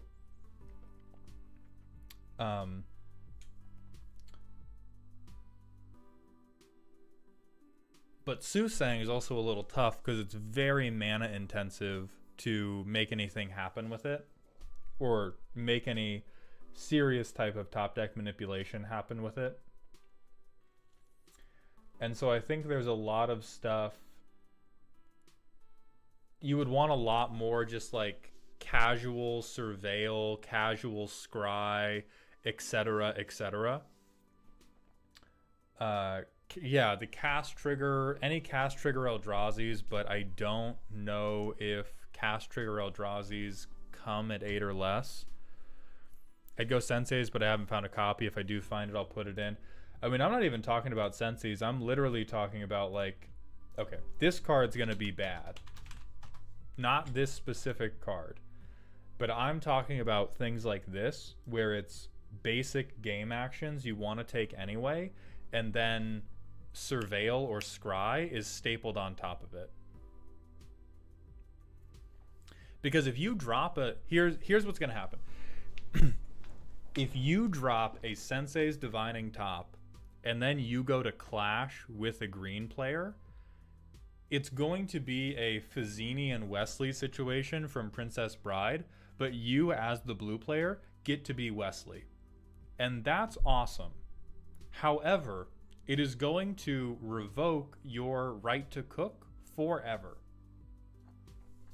Whereas holding instant speed things in your hand that might not be as effective, also not as expensive, as Sensei's Divining Top, that just have some Surveil stuff stapled on, or have some Scry stuff stapled on, can be very impactful.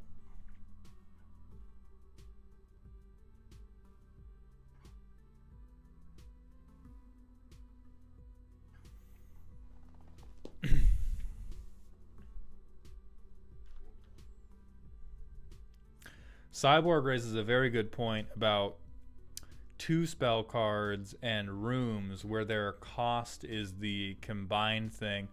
Now, I would be worried with rooms about hitting the cap of 8 really, really quickly. Like, let's see what rooms are going to work for that.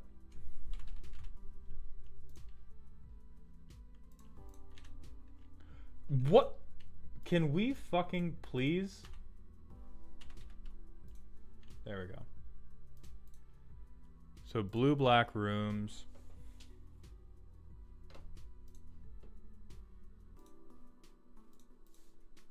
Let's do less than or equal to 8.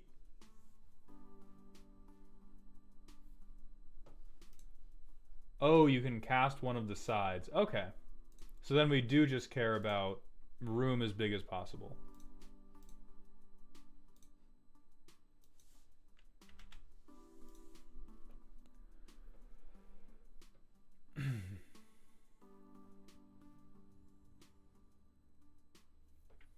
This room is the surveil trigger on upkeep is pretty whatever, unless you're trying to do I win off of rooms.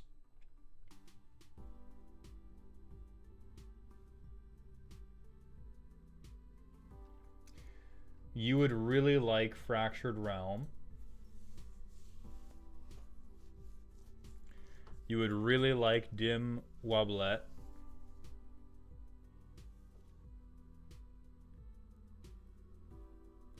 You would really like Awakening Hall. Why does Fractured Realm cost too much?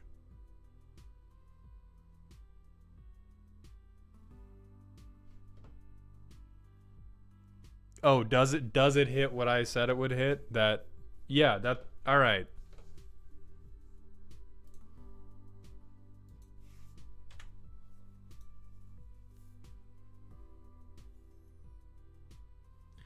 So I think you still like Dim Wobblet. You still, I don't know if you, I think you don't mind Ritual Chamber and Unholy Annex.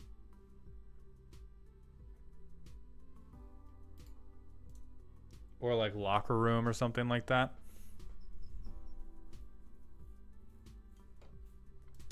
But overall, you either gotta really beef up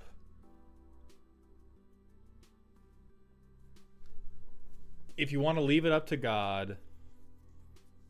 If you want to leave it up to God, you gotta bring some serious demons and angels and creatures of eldritch might.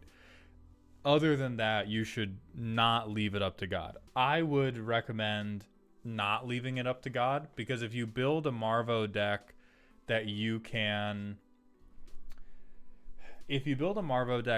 trigger consistently and guarantee that you win consistently, from there you can fine tune what you clash out with a lot more control than if you just say, this is my deck full of hateful dog shit. Here's 17 different flavors of Craterhoof Behemoth, but it's a coin flip whether I get to cast them or not.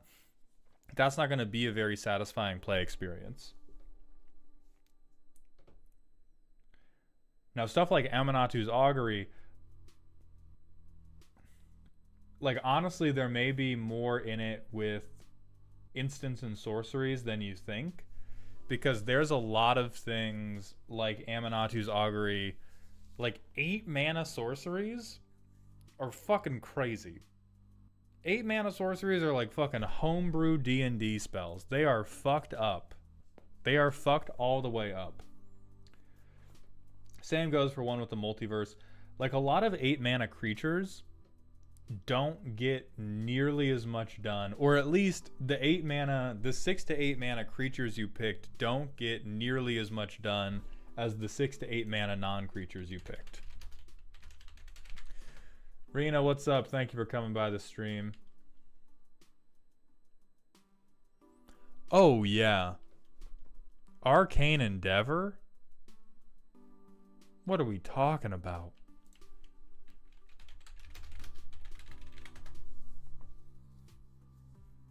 Don't do extra turns. Be better. Be better. Zero Clark 30, thank you so much for coming by the stream, my friend. But that's how I would proceed. We are going to move on to Zresriel's deck, which is spooky. This is one of 2 pet decks I have, this one being played in conjunction with my 10-year-old border collie Sadie, whose services are used to gaslight my pod after seeing how big my commander gets and how fast lethal commander damage can present itself on my board. So far, my experience when playing is if it's a new group of people or it's been a long time, they forget how fast Yoshimaru gets lethal.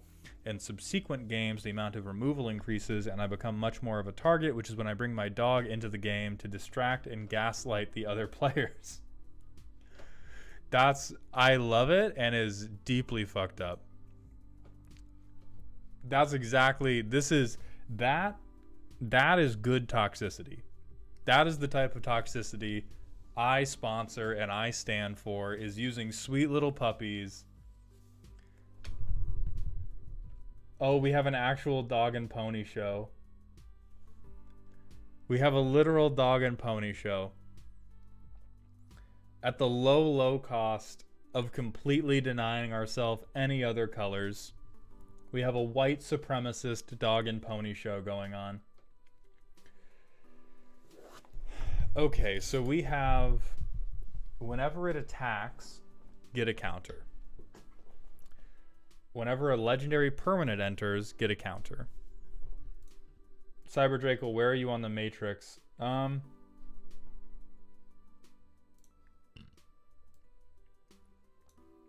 would say it's functional. I think you pulled your punches a little bit too much, but it's functional.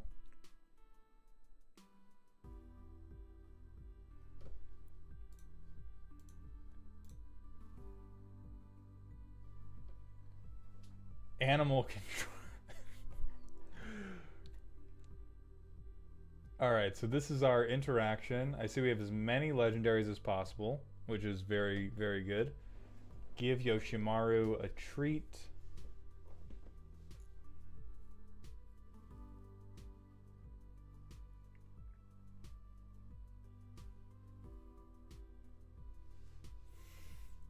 People in their spawn who stop you to pet your dog.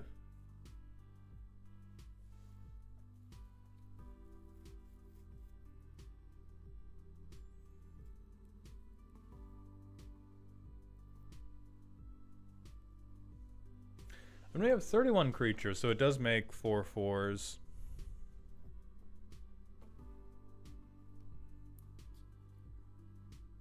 A token? What the fuck? A token tripler? I have questions. Pocket sand. That is... Of course you would pull out the best reference to try to distract me from the fact that you have Stacks Mommy in here. Yeah, Pocket Sand. Me when I play mono white Stacks. That's a good amount of ramp. That's a good amount of ramp for a white guy. Shopping for dog toys.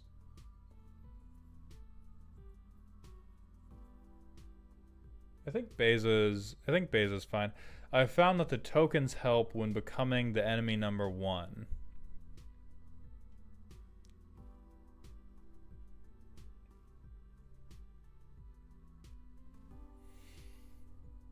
Yeah, so this is really mono white. Mono white legendaries matter.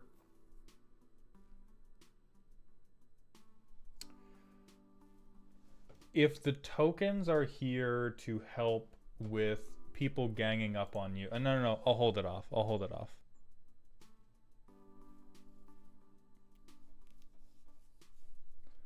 Become the biggest bean. So we're Voltroning the dog. We're Voltroning the dog in the game, and then after they shoot the dog in the game, we're throwing the real life dog under the bus.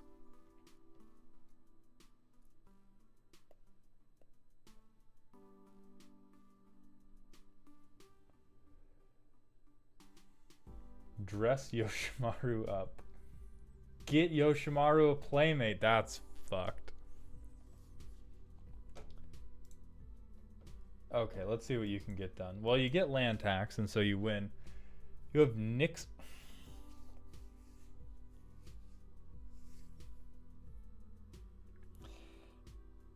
The fact... I know this is supposed to be a dog deck. This is smelling more and more like a white supremacy deck every single moment. The fact that you have Nyx Lotus in here in a partner deck, rather than just having a partner that gives you access to green, it's legendary. Same diff. I don't care if it triggers legendary. I'm fine. I'm fine.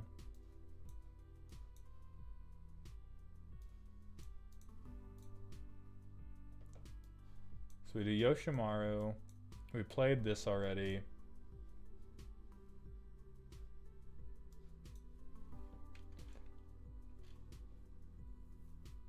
Oh, yeah, somebody plays mono white humans. We can't do this Heliod yet. Do this, get bigger.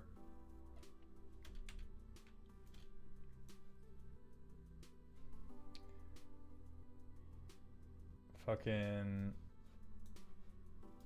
do this, get bigger. Do that, get bigger.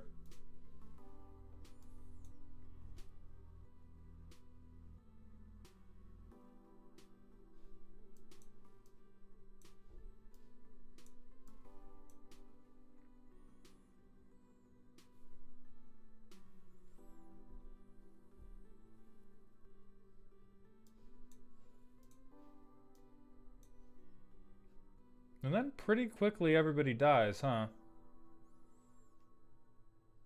Like pretty G darn, G golly, G gosh quickly.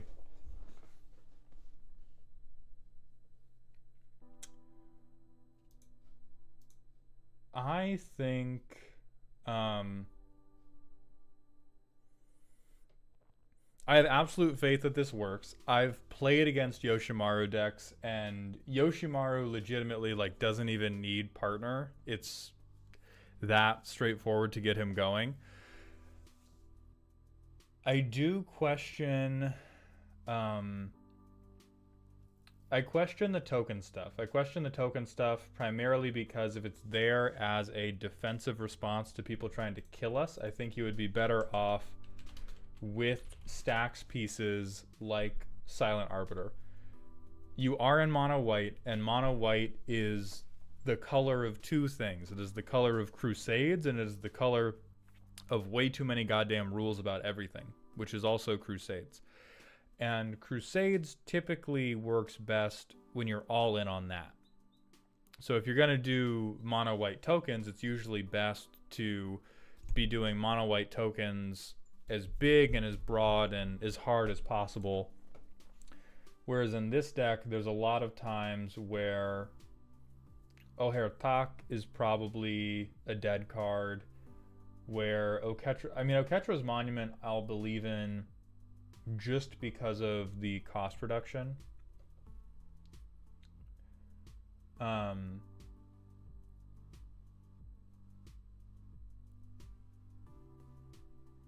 Adeline I'll believe in because she's a legendary. God Eternal, Oketra, and Myrel both seem like coward behavior, which I understand. You're trying to prevent a dog from getting killed. Some measure of caution is worthwhile there. I definitely question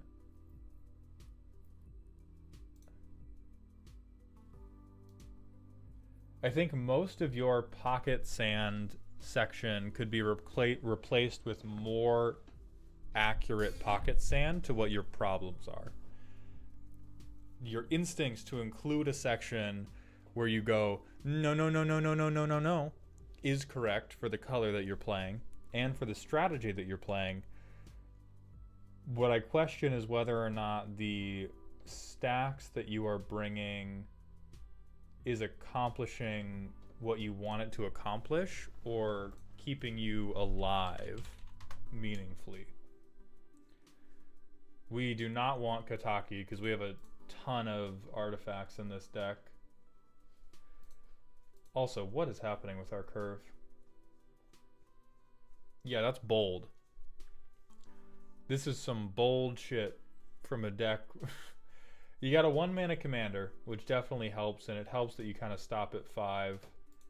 It could just mean some pretty aggressive mulliganing.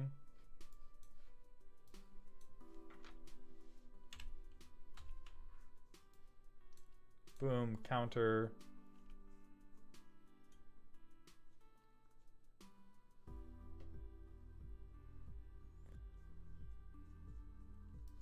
Then we scope. Sure, we'll say we get a 2/2.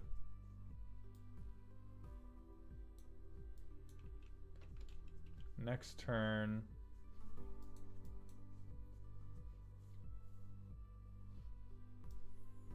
Nykthos, bump them up. We only have 1 devotion right now. Calith, bump them up. Swing. Bump them up. Check it. Tap land. And then I think it gets pretty fucking insane from here.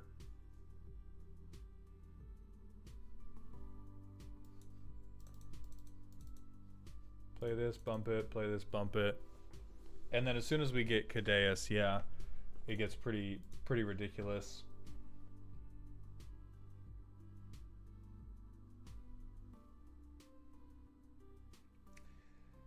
Bitterthorn's good. I'm not sure what Thalia, Heretic, Cathar achieves for us.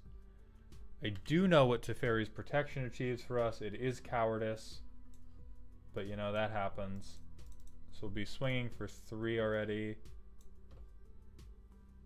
And I guess is Legendary. Get this out. Go to 5.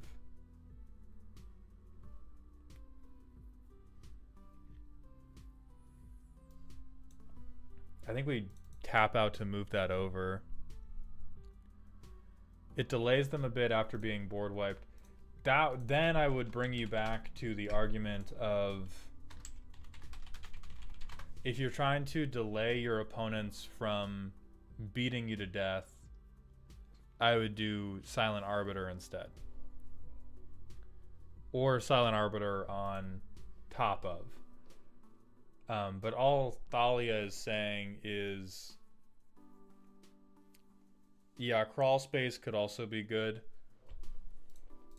Crawl Space is a similar type of effect to this.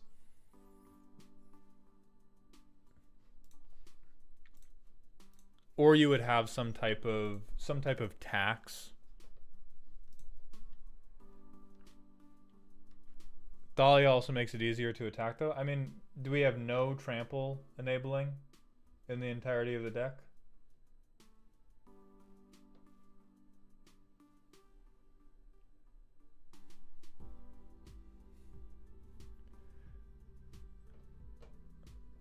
Haystack. Let me look at Haystack. Oh, you need this. Yeah, we need this right quick.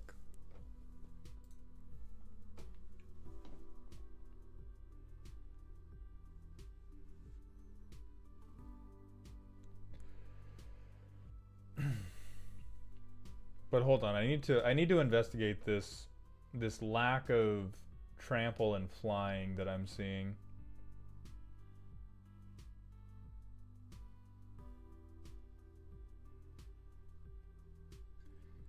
Okay, Shadow Spear is good. Okay, we have 2 instances. Okay. Cirrus 2000, thank you for the Twitch follow. Welcome to the doghouse. They have Excalibur, Mayos. I'll say it, I'm a little bit worried about the fact that the entire deck can get stopped in its tracks by a 1/1 every turn. But if you are trying to legend max to the best of your ability, it is understandable. Oh, we have unblockable too, so that's a 3rd thing. That's not too bad.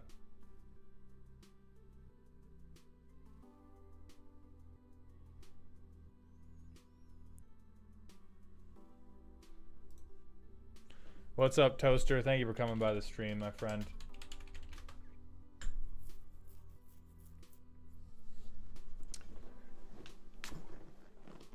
Concocted Cloak's pretty good, except it's not legendary.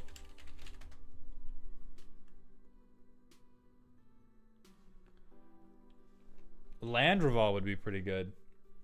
I think this deserves a spot in the deck. Boromir?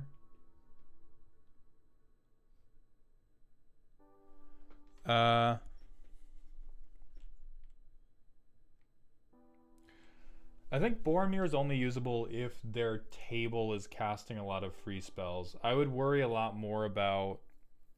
oh, it's not a silly legendary pile. It's a Yoshimaru legendary pile that this deranged motherfucker brings out a border collie to distract people from the 30 power toughness on board.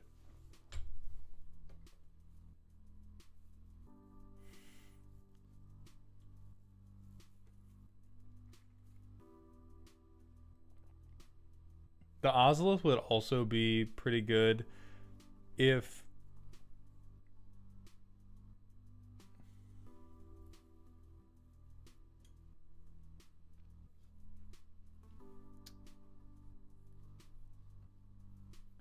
I'm really...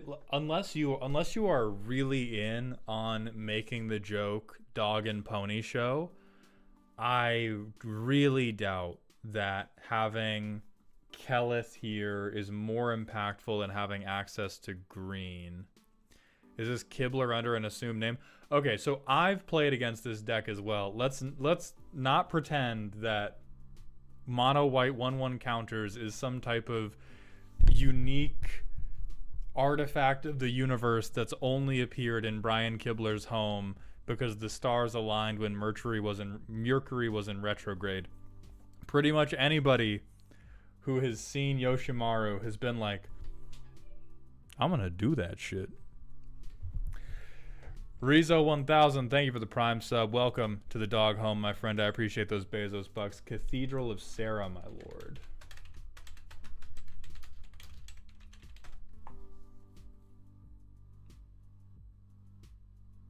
True. Hold on, true. Wait a minute. We're doing legendary pile.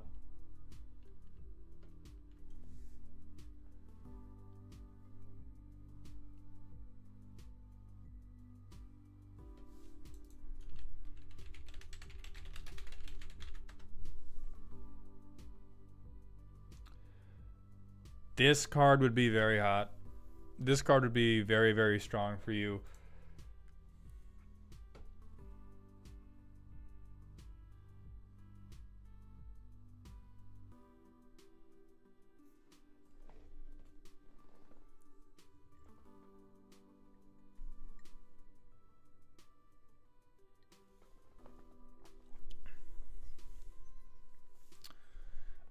Thoughts on Mjolnir here or the Wandering Rescuer?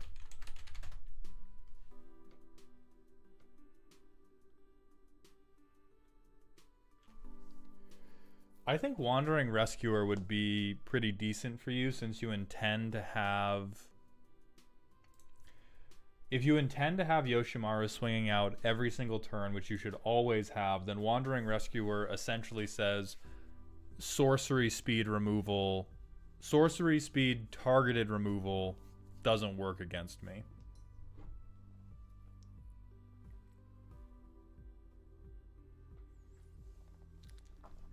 Shadow Walker also makes the good point. If you're going to maintain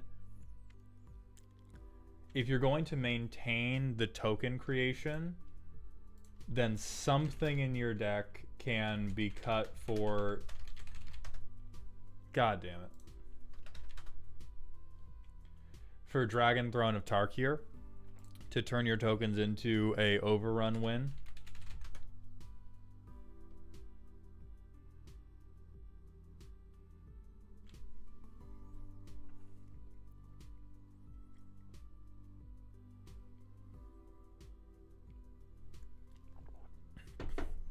I think Mjolnir is good if you're having trouble swinging through.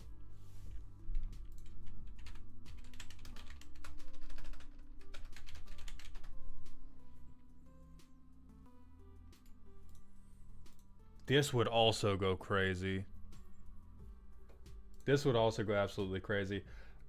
I disagree the most with the token creation stuff. I think not all of your artifacts are created equal.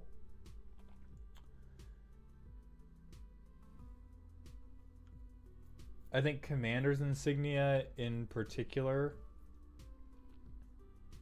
Oh, we have the Ozolith already.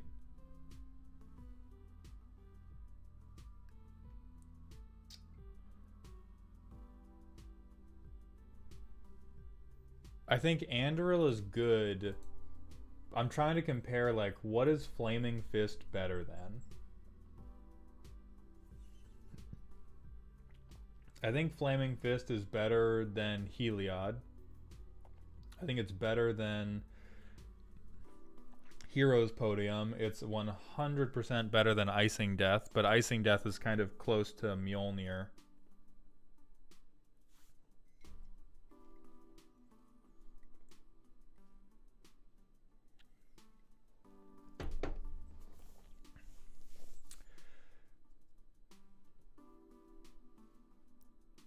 Overall, I think what do I think? What do I think overall? They have Lion Sash already.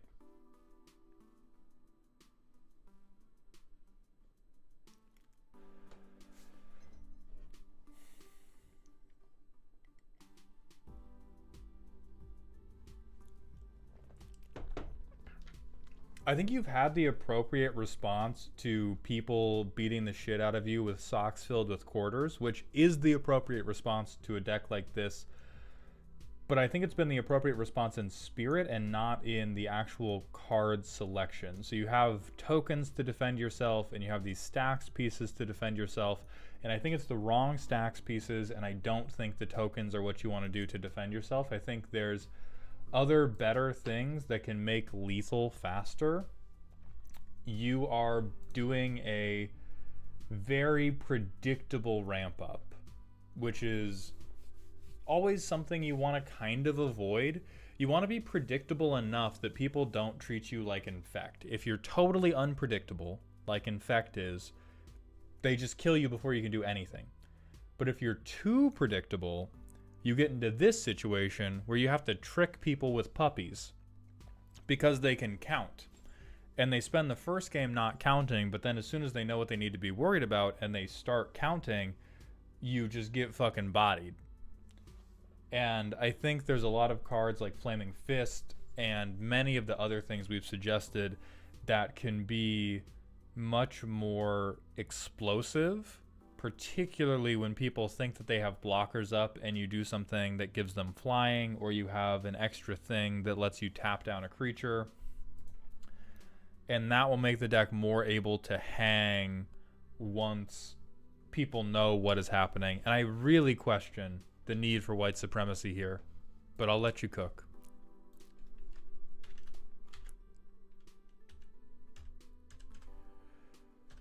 We're going to move on to Drew Fogg's deck after I go to the bathroom again for some reason, because something's definitely wrong with me.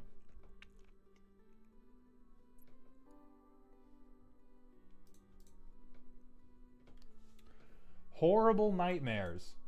Horrible Nightmare typo with mill shenanigans. I took the advice given to me during the last deck roast and split the deck. I'm building a different deck for CEDH with the combo stuff. This one is Horror Nightmare typo. Played it twice. Seems to run decently. But any suggestions are accepted. No tags, because I'm lazy. We'll be right back.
Interesting.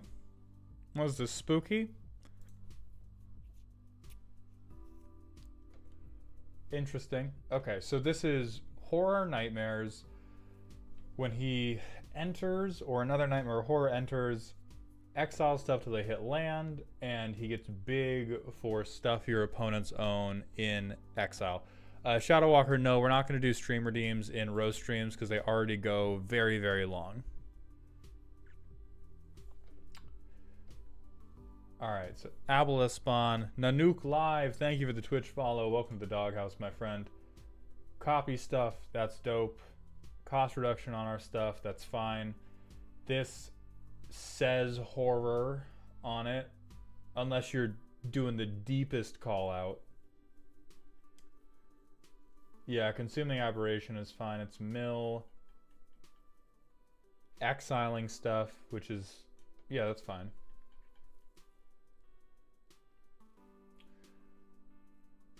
Displacer Kitten's very, very good.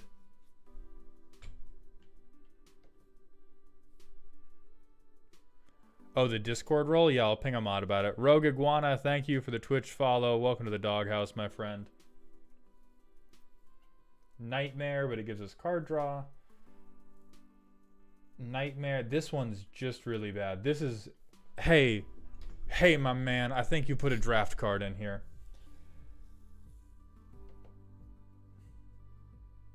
Also kind of a draft card, but not the worst. The fact that it's, you know, counterspell and it gets us an Umbrous trigger. Alright, so you drafted Duskmourn, huh? You drafted Duskmourn and you were like, they're all going in. They're all going in. Do we have... Oh, you actually do have... Okay, you have enough enchantments that I'll let this go for a minute. Fear of Sleep Paralysis.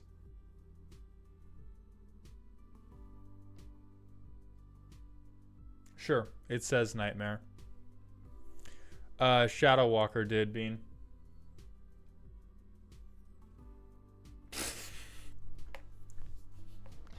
I know it says horror. You're gonna get beat up for this, and I'm not gonna defend you. Mutated Cultist. That seems a little bit weird. I'm not 100% that you're going to have counters to remove.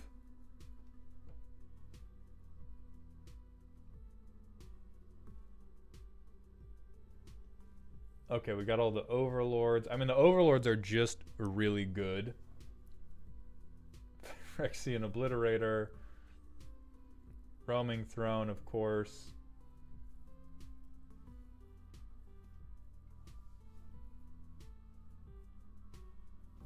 Sir Conrad.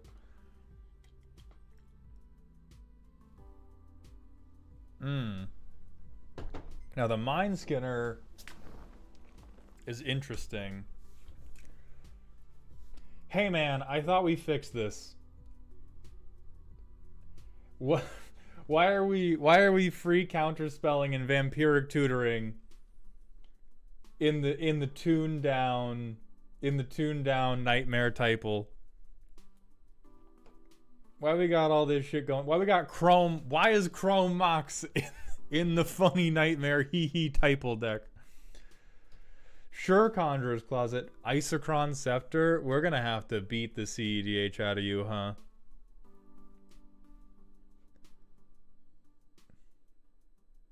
We're gonna have to beat the CEDH straight out of you. And we've got the One Ring. And we've got Mind Crank. Okay.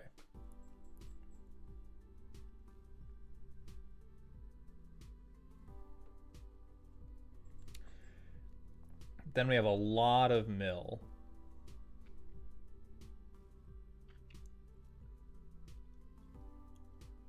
And Leyline of the Void.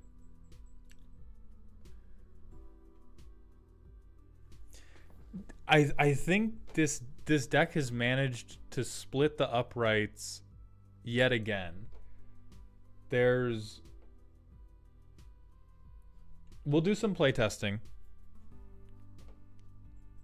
Yeah, I don't think Blood Chief Ascension works. I think this deck is like that Spider-Man meme where they're all pointing at each other, except they're flipping each other off instead of pointing at each other friendly. Like it looks like the win condition is meant to be mill. And so we're going to check that. We're just going to pretend your colors are fixed. Morphic pool. We'll brainstorm, make sure we get the right cards. Yeah, sure, Psych Rift. All right.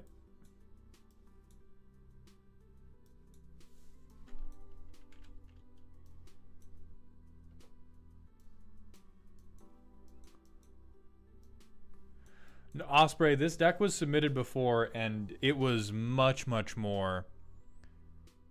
It was much more devoted to CEDH combos and stuff. This deck is in rehab.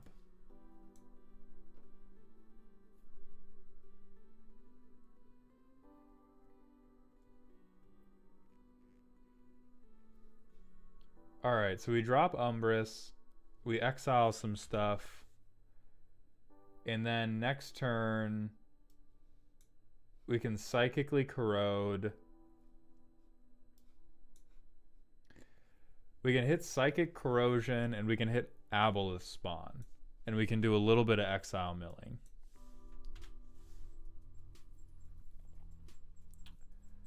We can Rite of Replication, but it means we're going to lose...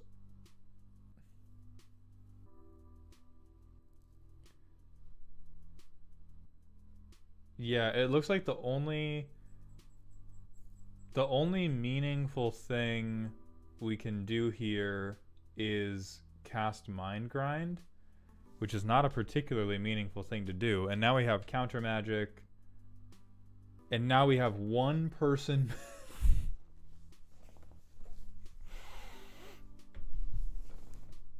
For Christmas, we're gonna get you a theme, Drew Fog. For Christmas one year, we're not getting you a pony, we're getting you a workable deck theme, I swear to God.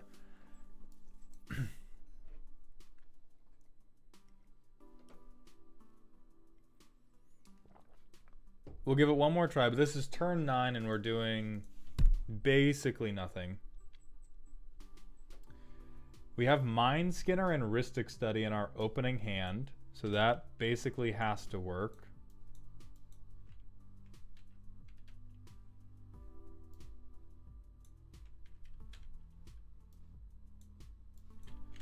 We'll say we draw 3 cards.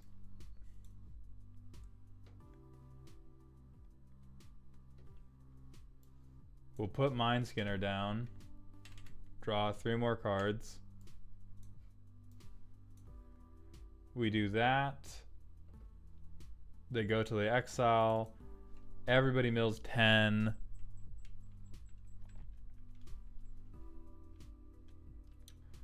We discard to hand size. Fuck that shit. Fuck that guy. Play Vashta Narada. People mill again. This guy's getting bigger. Then we swing. Then they mill more. Then we can try to Tasha's somebody.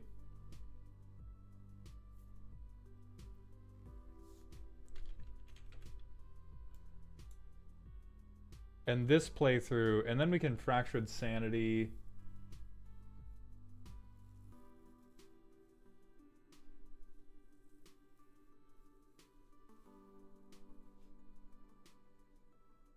Okay. I think the... Oh, sure. Tasha's everybody. So then Umbris gets really big, and then we presumably try to kill them with Mind Skinner. I think you're once again standing in 2 worlds. You have West Side Story syndrome going on here. And that playtest was surely held together by the Flex Seal tape that is Rhystic Study. If we don't draw Rhystic Study, that playtest is in a ton of trouble. And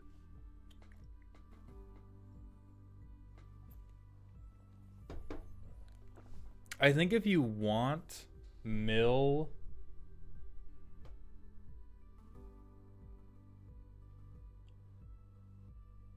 sack scavenger grounds on attack, yeah, if we want mill to be the win con, it is tremendously important that Mind Skinner is drawn.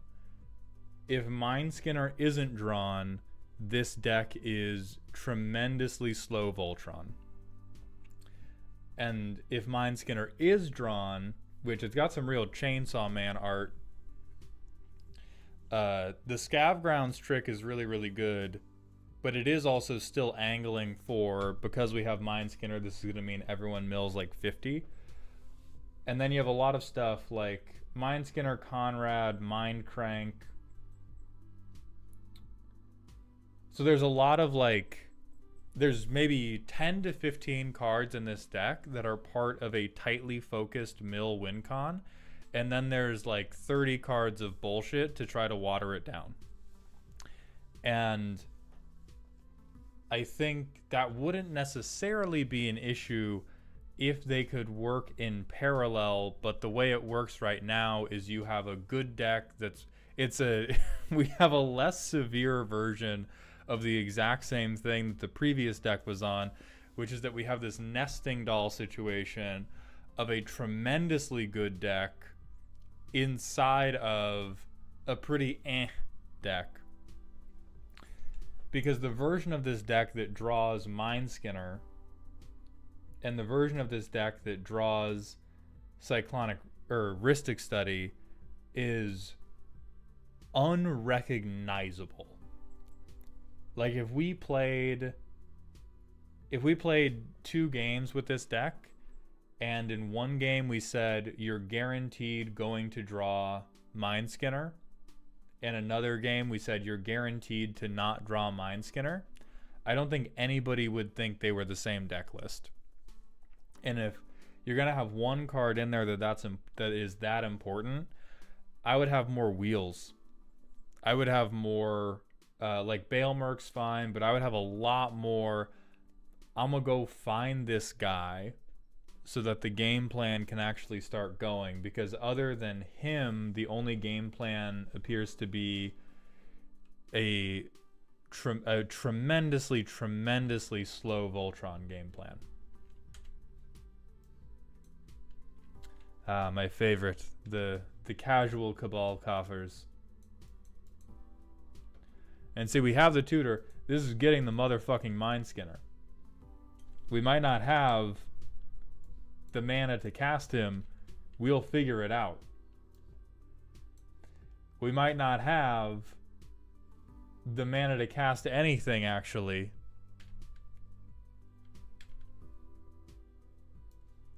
We can't. We're fully stuck. Okay, now we can cast Rhystic Study on turn 6, and then we can save the game. But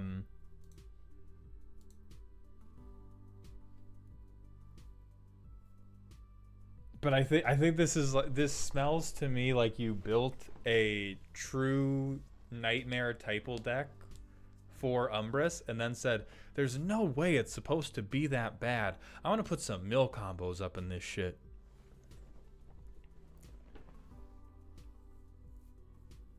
I don't know if... I guess Rite of Replication's a good bomb if you can kick it. If you make 6 Umbrises or 5 new Umbrises.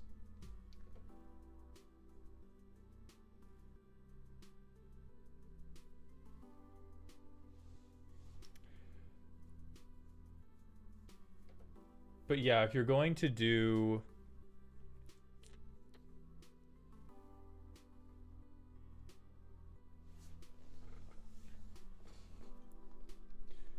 If you want mill to be what takes people home, then you need more wheels, you need more like frantic searches, you need more things that are going to guarantee that you get to Mindskinner, who is tying this entire mill win condition together. I would put any amount of money on this deck does not make the mill thing work unless you get some combination of either Mindskinner or Rhystic Study plus Psychic Corrosion.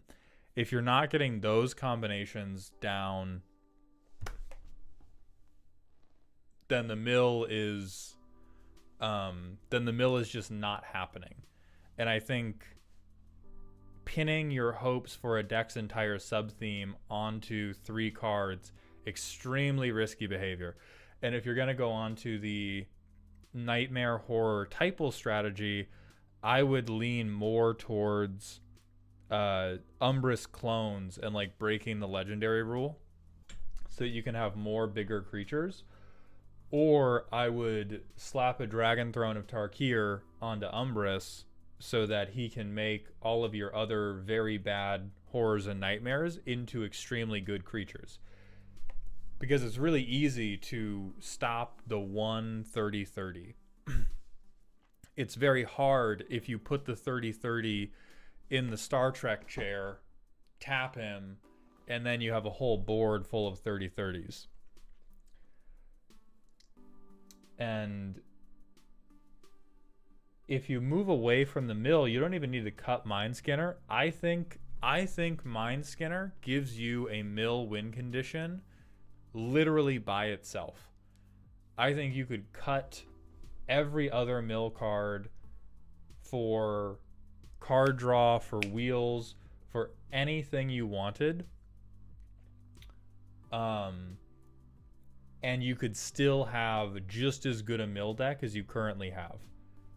Or if you want a mill deck, we need to stop pretending that we're not a mill deck, because Umbra Sphere Manifest's ability is one of the worst mill triggers you can get, apart unless you have Displacer Kitten and you cast a bunch of cantrips. So it's better than it was before, but we are still messing with 3 or more decks at once.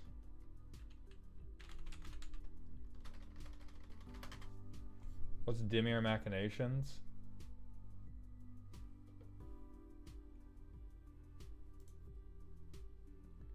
Oh yeah, that would be good for transmuting for Mindskinner.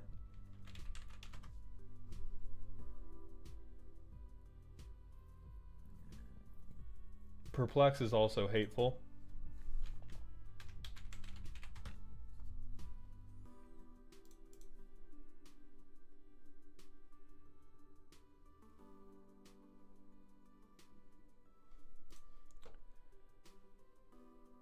Yeah, 15 horrors is a little light, but because Umbrus is a horror, it's real tough to argue for why you shouldn't include this in some capacity.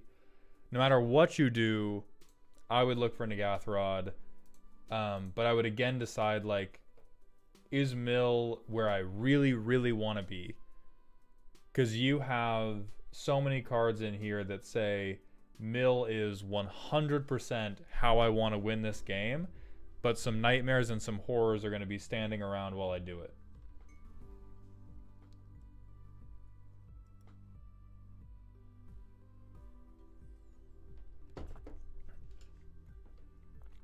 And if you just want to mill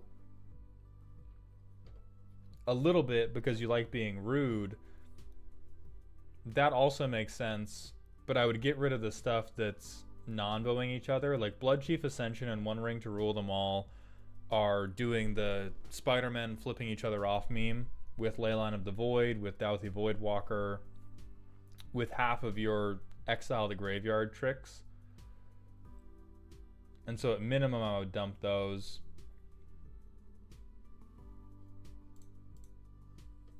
It's certainly in a much better position than the CEDH, pseudo CEDH deck that we sent in last time was doing. But also,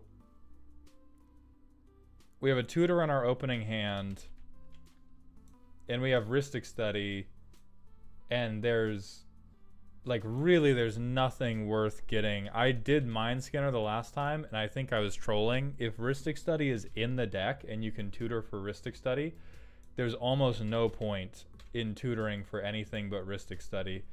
And I think that makes a really bad play pattern, especially if you're trying to do something lower to the ground and goofy. And look, we found the guy anyway because of Rhystic Study. So I would consider cutting that for stuff where you're maybe not going to demonic tutor the exact same thing every game.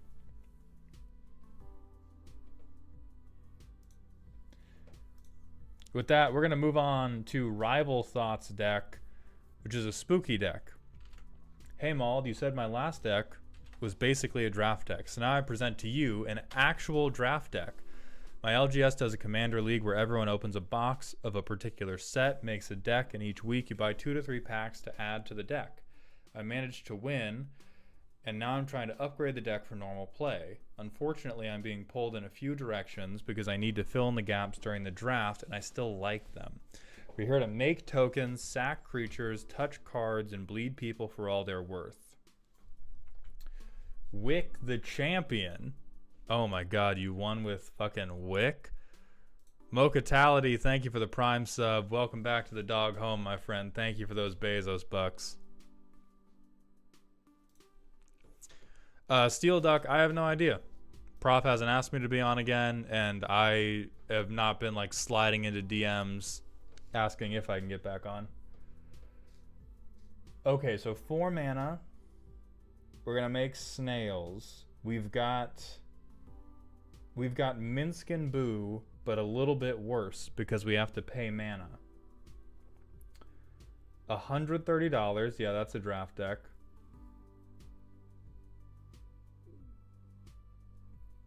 What? So God chose you, huh?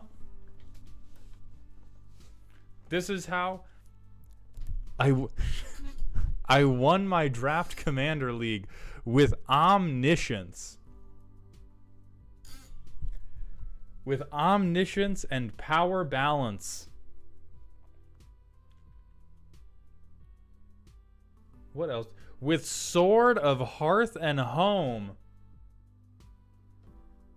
And Toxic Day. Alright, so God just chose you. And you got Vren. God damn. I've never gotten to draft like this. I've never gotten to draft like this in my entire life. Who did you pay off? I can't really hate too hard on anything that you've put in because it's a draft deck. So I'm going to try to focus on where we can take it from here. Yeah, Drewfog, I do think that version of Umbris is a lot better than it was before. I just think it is like having 2 different things you want to do in parallel isn't bad, but I think the 2 things, there's in the neighborhood of 5 to 10 cards where the 2 things are competing directly with each other. And that's what you want to avoid. Mighty Roosh, you are looking at probably the luckiest draft player in the entire world, except for, God, you had to run Fists of Flame? Never mind.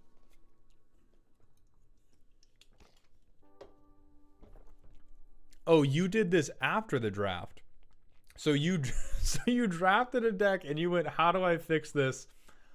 Omniscience. And Fires, please tell me Fires of Invention is from the draft. Please tell me the Grixis player didn't go, you know how I need to make this deck better? I need to stop people from interacting. I need to make sure everyone's only playing on their turns, like good boys and girls.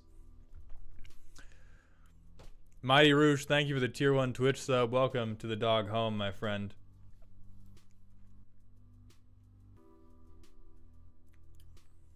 We only have 12 rats in the deck.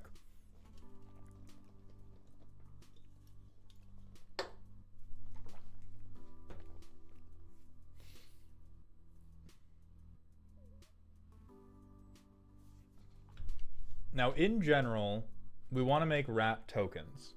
Let's just play test it and see how horrible this is.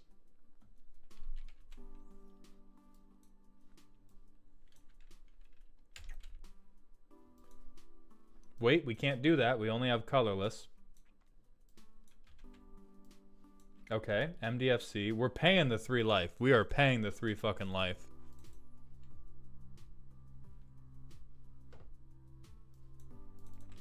We get a Signet out.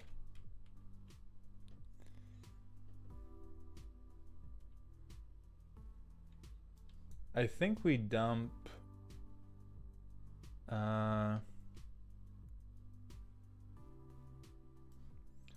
Yeah, we dump that guy because we can potentially get him back later. Drop another land. Nah, we're not discarding the 6 drop. We're going to cast this. We're going to cast this.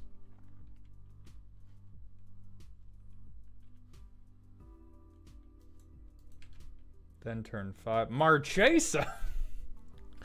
What the hell is mommy doing here? So we play this. Play Reliquary Tower. Get Swarm of Rats. And now we have our Snail. Preordain. I don't think we want either of those cards. And now we get Amorphous Axe.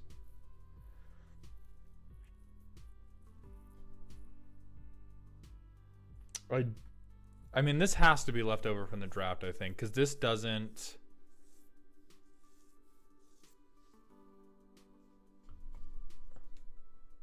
Oh, yeah, we would already... So we have a 2/2 snail. We have 1 counter on the snail.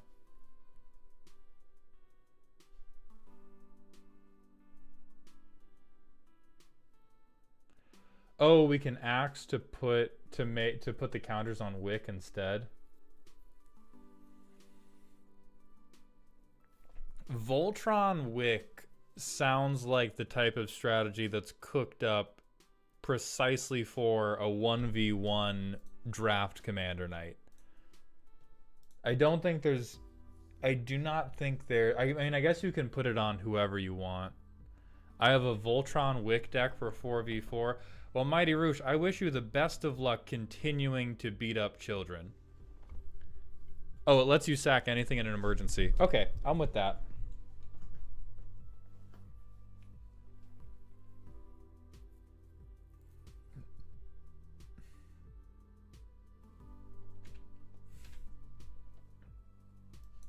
So we get to Surveil 2. I feel like we do want to draw those 2. We would have spent 3 of our mana.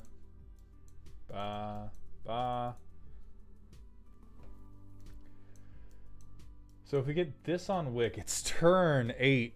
It is turn 8, and we are not going a lot of places.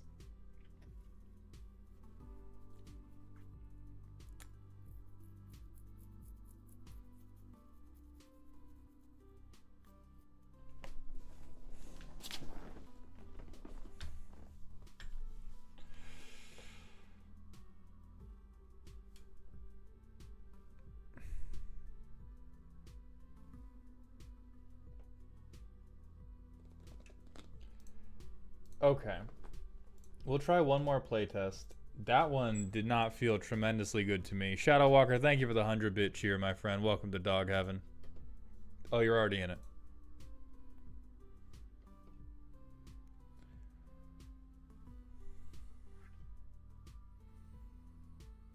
Okay. Ogre Slumlord helps. 3 Tree Cities, massive trap, IMO. A lot of people think this card is the truth, and I know it and the devil to be a lie. And we're once again caught on 2 lands for a very, very long time. We can Patchwork Banner. Now we can get turn 6 Wick, gang. It's happening.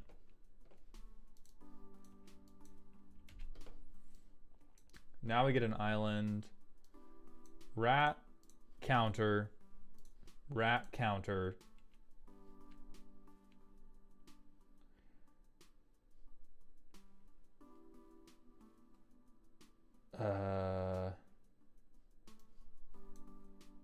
Rat, counter.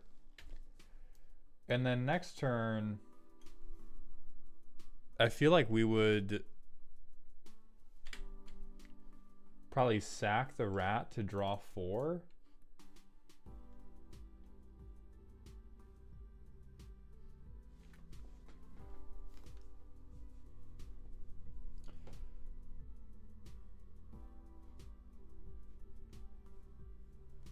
Totensi, thank you for the Twitch follow. Welcome to the doghouse.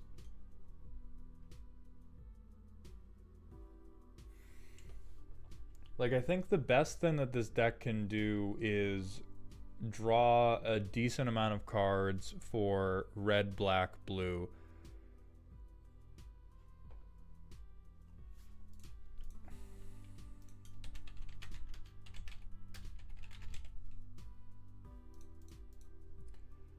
And if we're going to do that, we really want to be making...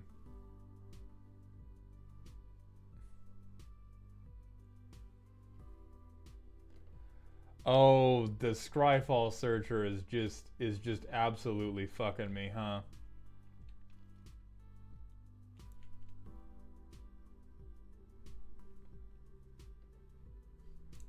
Is Mad Ratter in the list already? Because Mad Ratter could be very strong. Okay, we do have Mad Ratter.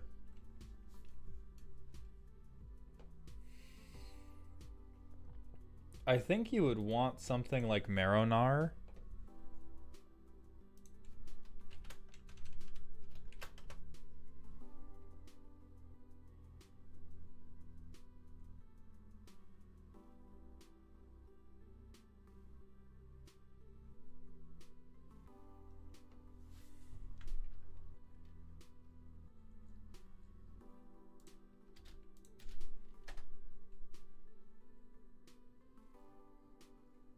Boy howdy, that's not a lot. Boy howdy. But Ogre Chitterlord could be useful. Song of Totentance is very useful.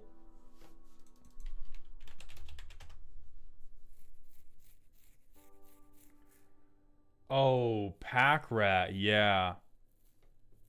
Pack Rat could pull this whole deck together. And Rival Thoughts, I think, like, right now this 100% looks like a deck that is, it has some rats, it pulls through because it can draw cards. It can draw more cards than the other guy, and in a draft commander league, that makes you the best fucking Magic player in the world. And if we're gonna transition this to... If we're going to transition this to a deck that's going to work outside of draft play, we do need to be very explicit about what parts of the draft deck that you liked. Oh, 47 cards in considering. Displacer Kitten could definitely work with anything that says rats on ETB.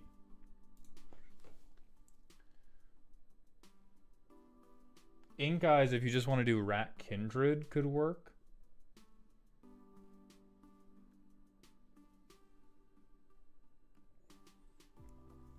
Ninjutsu is also possible if you have... I don't know if you have any low-cost ETB Make a Rat.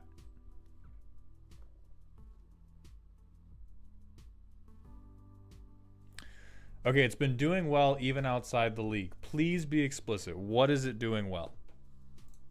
Because I only have my own tables to go off of, and at many of my tables this deck stands still until it gets beaten to death by somebody else.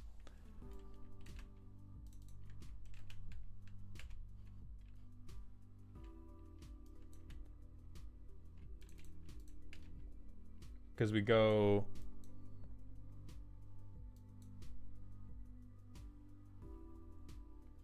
We have 3 lands. We can Toxic Deluge or Heirloom Blade or blow up a land. Like, we can interact a little bit. So let's say we interact with something, right? Then we drop this, Wick, Snail.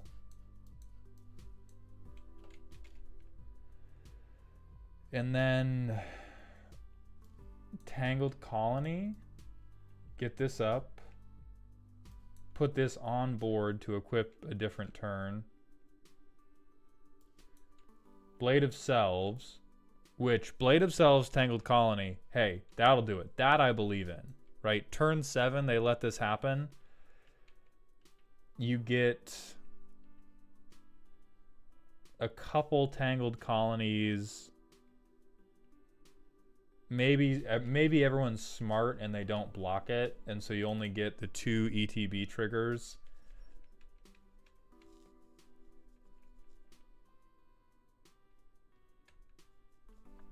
Making large snails / changelings to sack for damage and drops.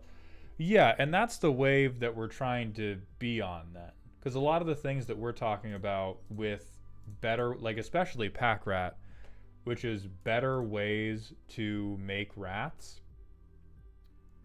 is very important. I also think your land count is pretty low. I think Chainsaw at a commander table is actually huge because that will slowly but surely get it going. But I think there's a lot of Voltron stuff in here that I don't necessarily believe in. I think Omniscience is just here as like a break glass in case of getting to 10 mana.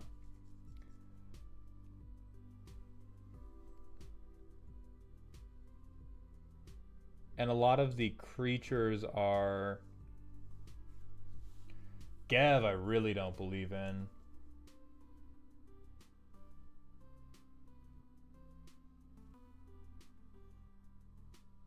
Marchesa's okay.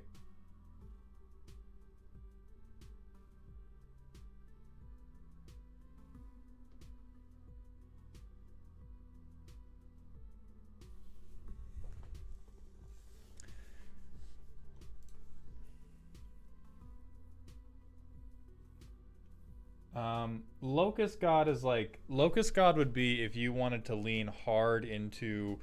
I'm going to gene splice everything in this deck into something else, rather than what you're actually doing. Tattered Ratter, absolutely not. Stormkill Artist, absolutely not. Pack Rat, absolutely yes. Song of Totentans, absolutely yes.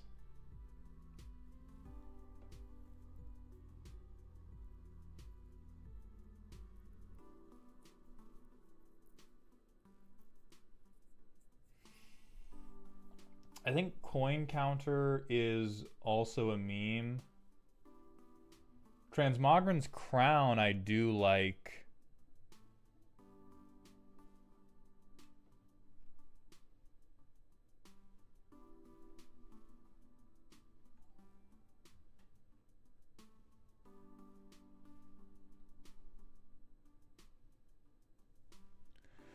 Tomboy Femme Fatale, thank you for the Twitch follow. Welcome to the doghouse. But there's a lot of really simple shit, like Shadow Walker's saying with Kindred Discovery, that will reward you for having multiple rats. Tarian Mauler's very, very good.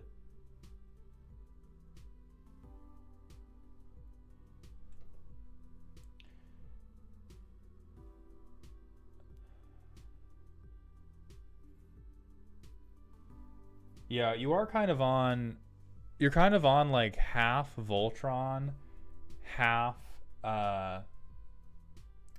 Voltron, half sacrifice stuff, which is very, I don't know, kind of a weird place to be in.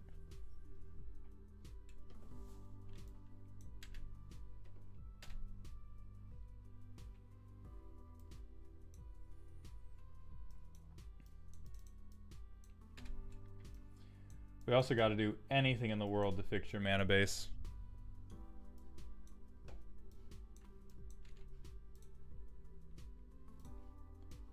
So we have a snail. We have a snail.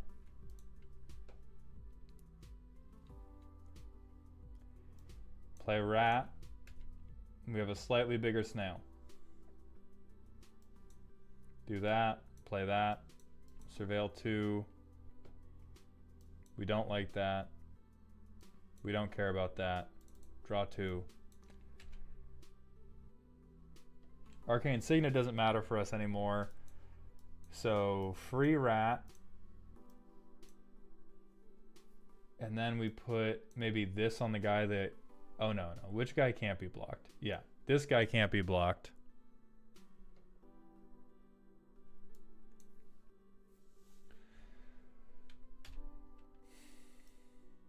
Now Tarian Mauler comes out.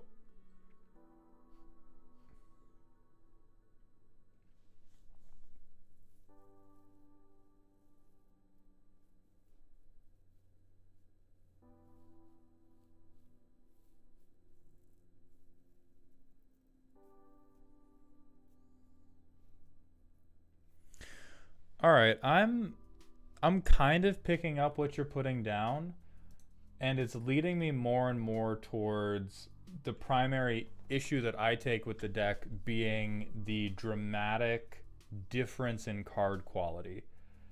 Because I see what's going on with stuff like Chainsaw and Tarian Mauler and even the Blade of Selves with the myriad triggers to keep getting more rats. And I see what's going on with like Transmogren's Crown. And then you also have Shortbow. And I realize that Vigilance is not a bad keyword to have. Vigilance is not a terrible thing to have.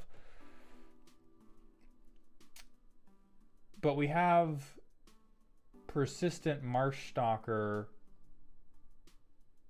and Vren the Relentless in the same pile. And we have Omniscience and also Artist's Talent. Which the best version of Artist's Talent for us is spend 8 mana, pretend we have 2 extra counters on the snail when we kill somebody. I do like Gossip's Talent, but it's for sure a slow deck.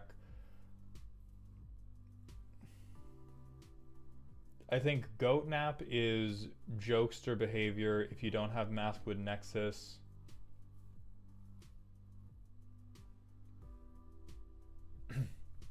Overall, Reach, because I have no other flying defense.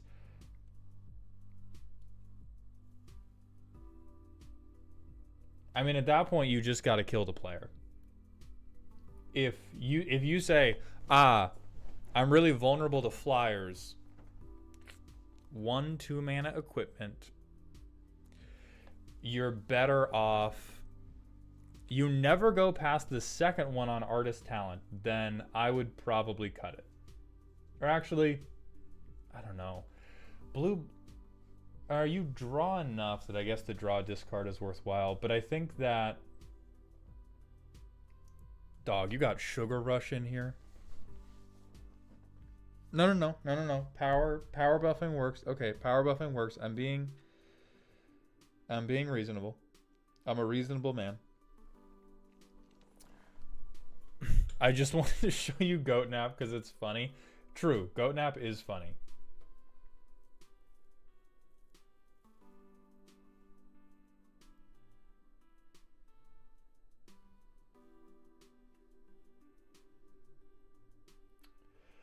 I think that a lot of these buffs miss the point a little bit, because when I do the playtesting, what feels like it's wrong is that you take a really, really long time to get anywhere, but once you're getting somewhere with the stuff, then I believe in it.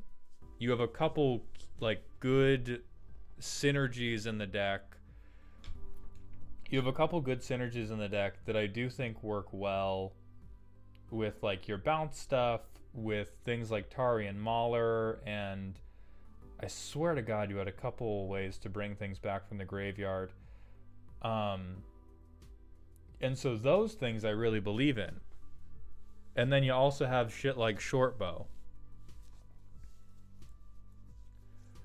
I also think Marina Vendrell's Grimoire is just in here because it's a rare.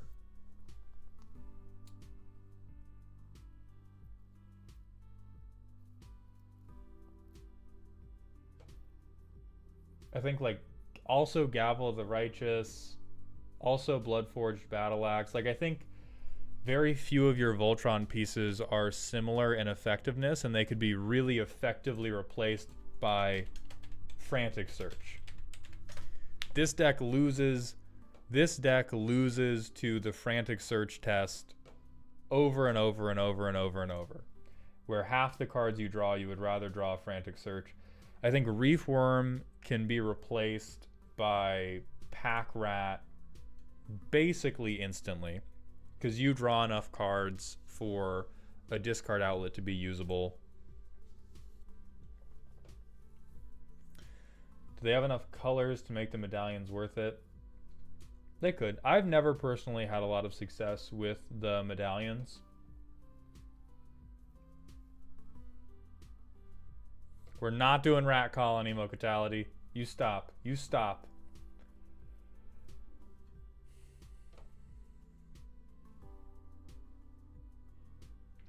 And really, more than failing the Frantic Search test, you're failing the Moment of Truth test a lot too, because the problems that we were getting into is, oh, my colors aren't right, or I don't have enough lands, or I don't have any of the synergy pieces that are better than playing a single rat in the first five turns.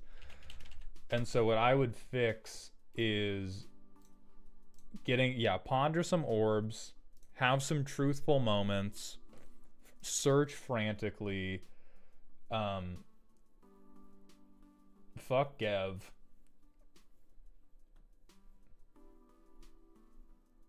I think fuck Marchesa too. This is like 3 levels of Galaxy Gas deep before it starts to do anything for the deck.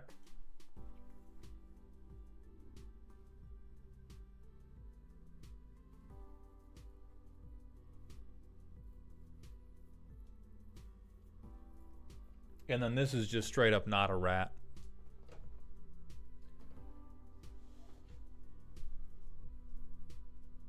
But I can see the energy, and I can see why Wick works as a commander, so I think you can do something here. But you've got a lot of different directions here, most of which I believe is left over from the drafting process, as you said. But I would go for, listen, I'm not hating. But he's in the wrong neighborhood. Gev is in the wrong fucking neighborhood right now. You got one lizard spell and it's him. You got one lizard spell and it's him. You're thinking about some like 8th order combo where you get four of the exactly correct pieces on the board on the same time, and then Gev pops off. And that's not how we build commander decks. That's how we build fever dreams. Deficit Disorder, thank you for the raid, my friend. I hope you had a good stream.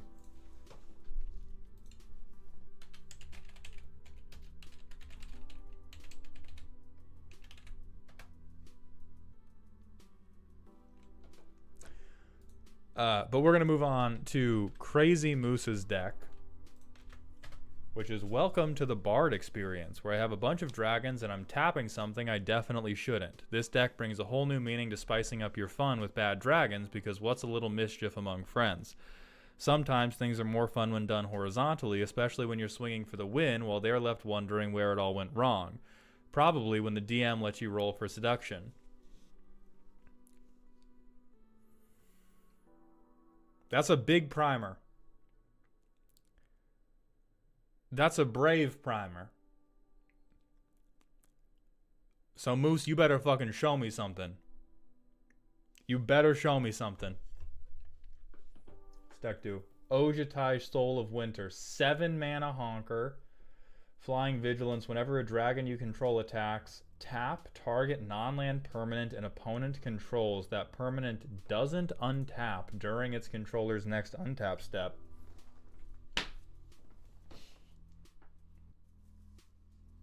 Okay.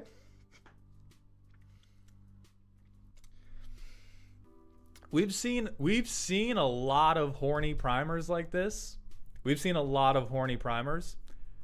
This is the best one. This is the best one. My dragon is going to tap you and it's going to leave you extra tired is peak. This is why the Azorius players have to get shoved into their locker, because they do shit like this. Alright, we have 7 ramp cards. We have 12 bad dragons. I don't know if we can call it Dragon Kindred if it has 13 dragons in the deck, though. We have 5 bards, which just tap stuff. I'd tap that. 17? You better have a payoff. You better have a payoff for this. Mason's Lab, yes, people, patrons submit this to have their decks reviewed and made fun of gently, sweetly, softly. The overload on this is fucking crazy. Okay, so we have a million ways. We have a million ways to tap stuff. Protection, wrap before you tap. Azorius, baby. Azorius. Smooth Jazz. Creatures have vigilance and can block. Whenever you deal non-combat damage, make a dragon, which lets you tap more. Everything's a dragon. Everything's a dragon. Whenever you tap an untapped creature an opponent controls, put a +1/+1 counter on target creature you control. That's good. That might be the first good card we've seen. Whenever a creature an opponent controls becomes tapped, if it isn't being an attacker, you may draw. Also good. I'm liking this more and more. For each tapped creature, draw a card. Combat damage draw, very normal. Okay. We have three incredibly hot synergy picks. And then we have a lot of Quagmire jokes. False Floor is a win con.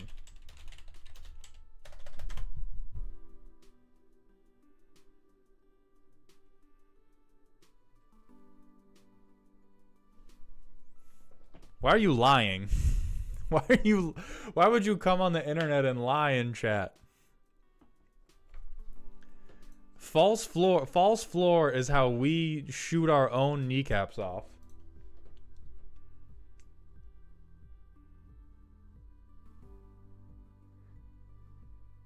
This is beautiful. What does the curve look like? Mostly at 3. How many lands we got? 33. 7 ramp.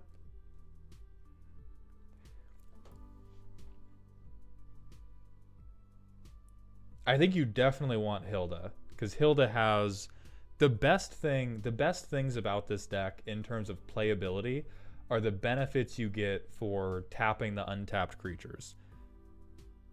And we're very short on those. Really what this is this is the most this is the funniest Pillow Fort deck I have ever seen. And I'm gonna, okay, well, hey, if we get 4 lands in the opening hand, maybe we get to do whatever the fuck we want.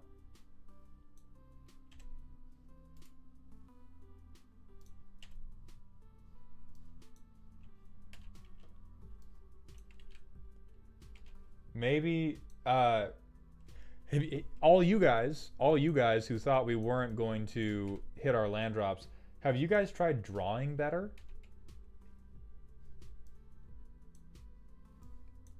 Okay, we can get a dragon out. We didn't do anything until turn 6, but don't worry about that shit. Another dragon. We're gonna get this last land drop. Oh, that's a monument. I cannot, the text is all so small for me. So we play our dragon, we start tapping things. Solitary Sanctuary does pop off a little bit.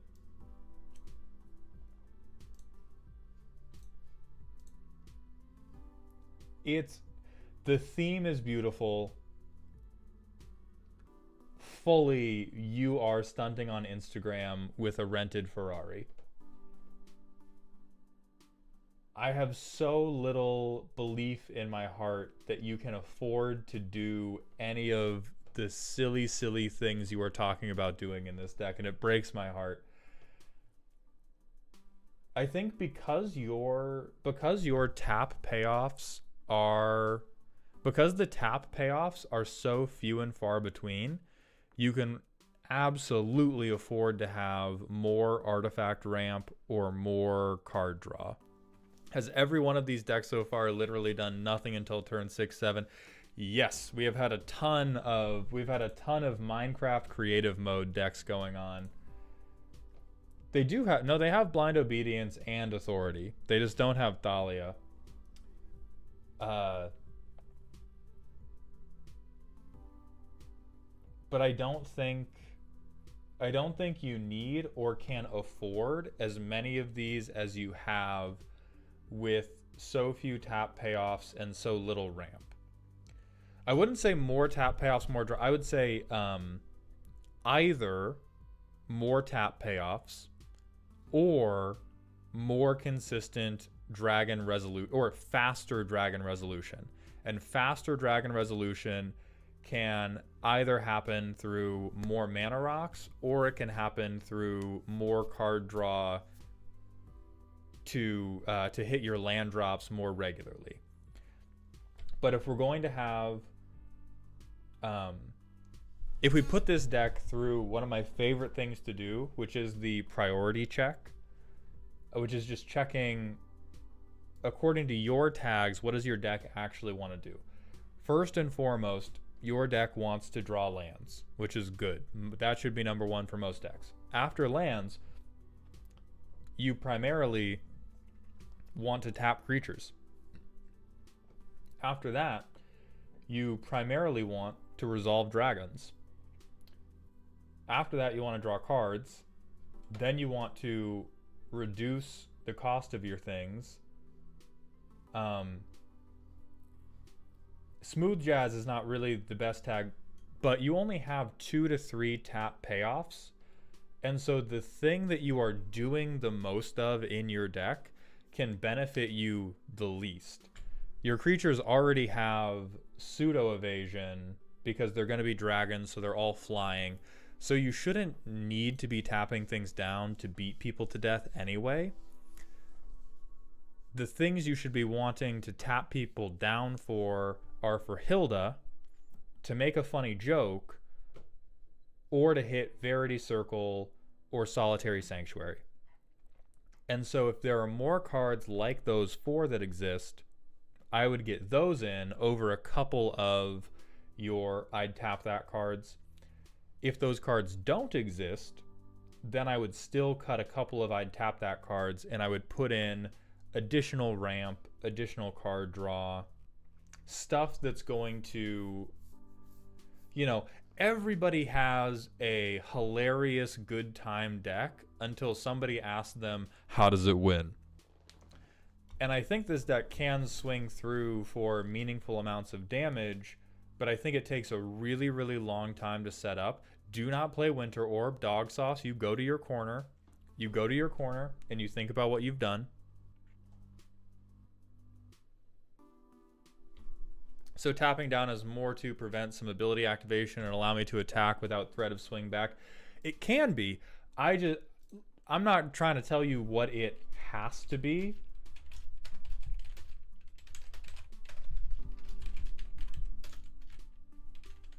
I'm just trying to say that you should have something that it is working towards rather than I'm going to tap as much as possible.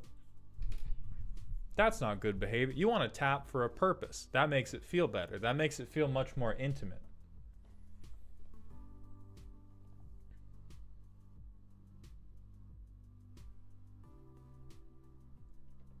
And it may just be that there's not enough good effects. Oh, Charade is a good effect though. But this is not a very common archetype that Wizards have invested in. Yeah, it truly just doesn't look like there's a lot of good payoffs for tapping things down. And so what I would do is tap fewer things but do more. You need more Honda Civic engines. You need to be doing more to make sure that you are getting to these big expensive dragons, because these are the only things that are swinging for lethal. And all of this board control stuff, if you resolve your commander and you resolve any of these big expensive dragons, board control stuff is taken care of. But we got to make sure we're getting there in a reasonable time frame. So that's like Thrawn Dynamo. Always the frantic search. I was struggling to find good payoffs on low to the ground dragons. Yeah, and my initial Scryfall searching reflects that. And so what I would do is lean more into acceleration. You don't need to... Here's the thing. When you're trying to be a funny guy, it doesn't actually pay to make the joke over and over and over and over again. It pays to make the joke a couple times when it really hits. And so I would worry less about always having something in your hand that allows you to make the I'd tap that joke. And I would worry about getting to the Bard experience, which costs a lot of money. It's a premier experience. Borrowing 10,000 arrows. We had another version of this effect.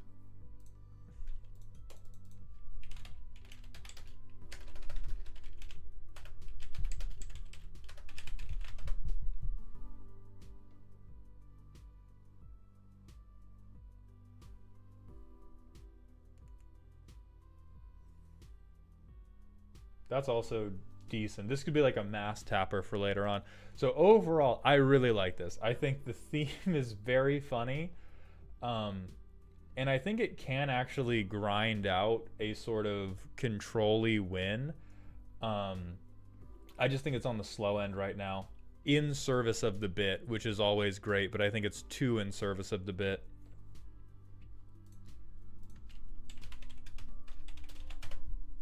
And then split up could also be pretty good. But I think that's where we are going to move on from today. I'm going to look for somebody to raid, but if I don't see any of the homies, then we'll just end it here. Thank you all. Oh, Nerd Girl's playing. So yeah, we're going to go raid Nerd Girl.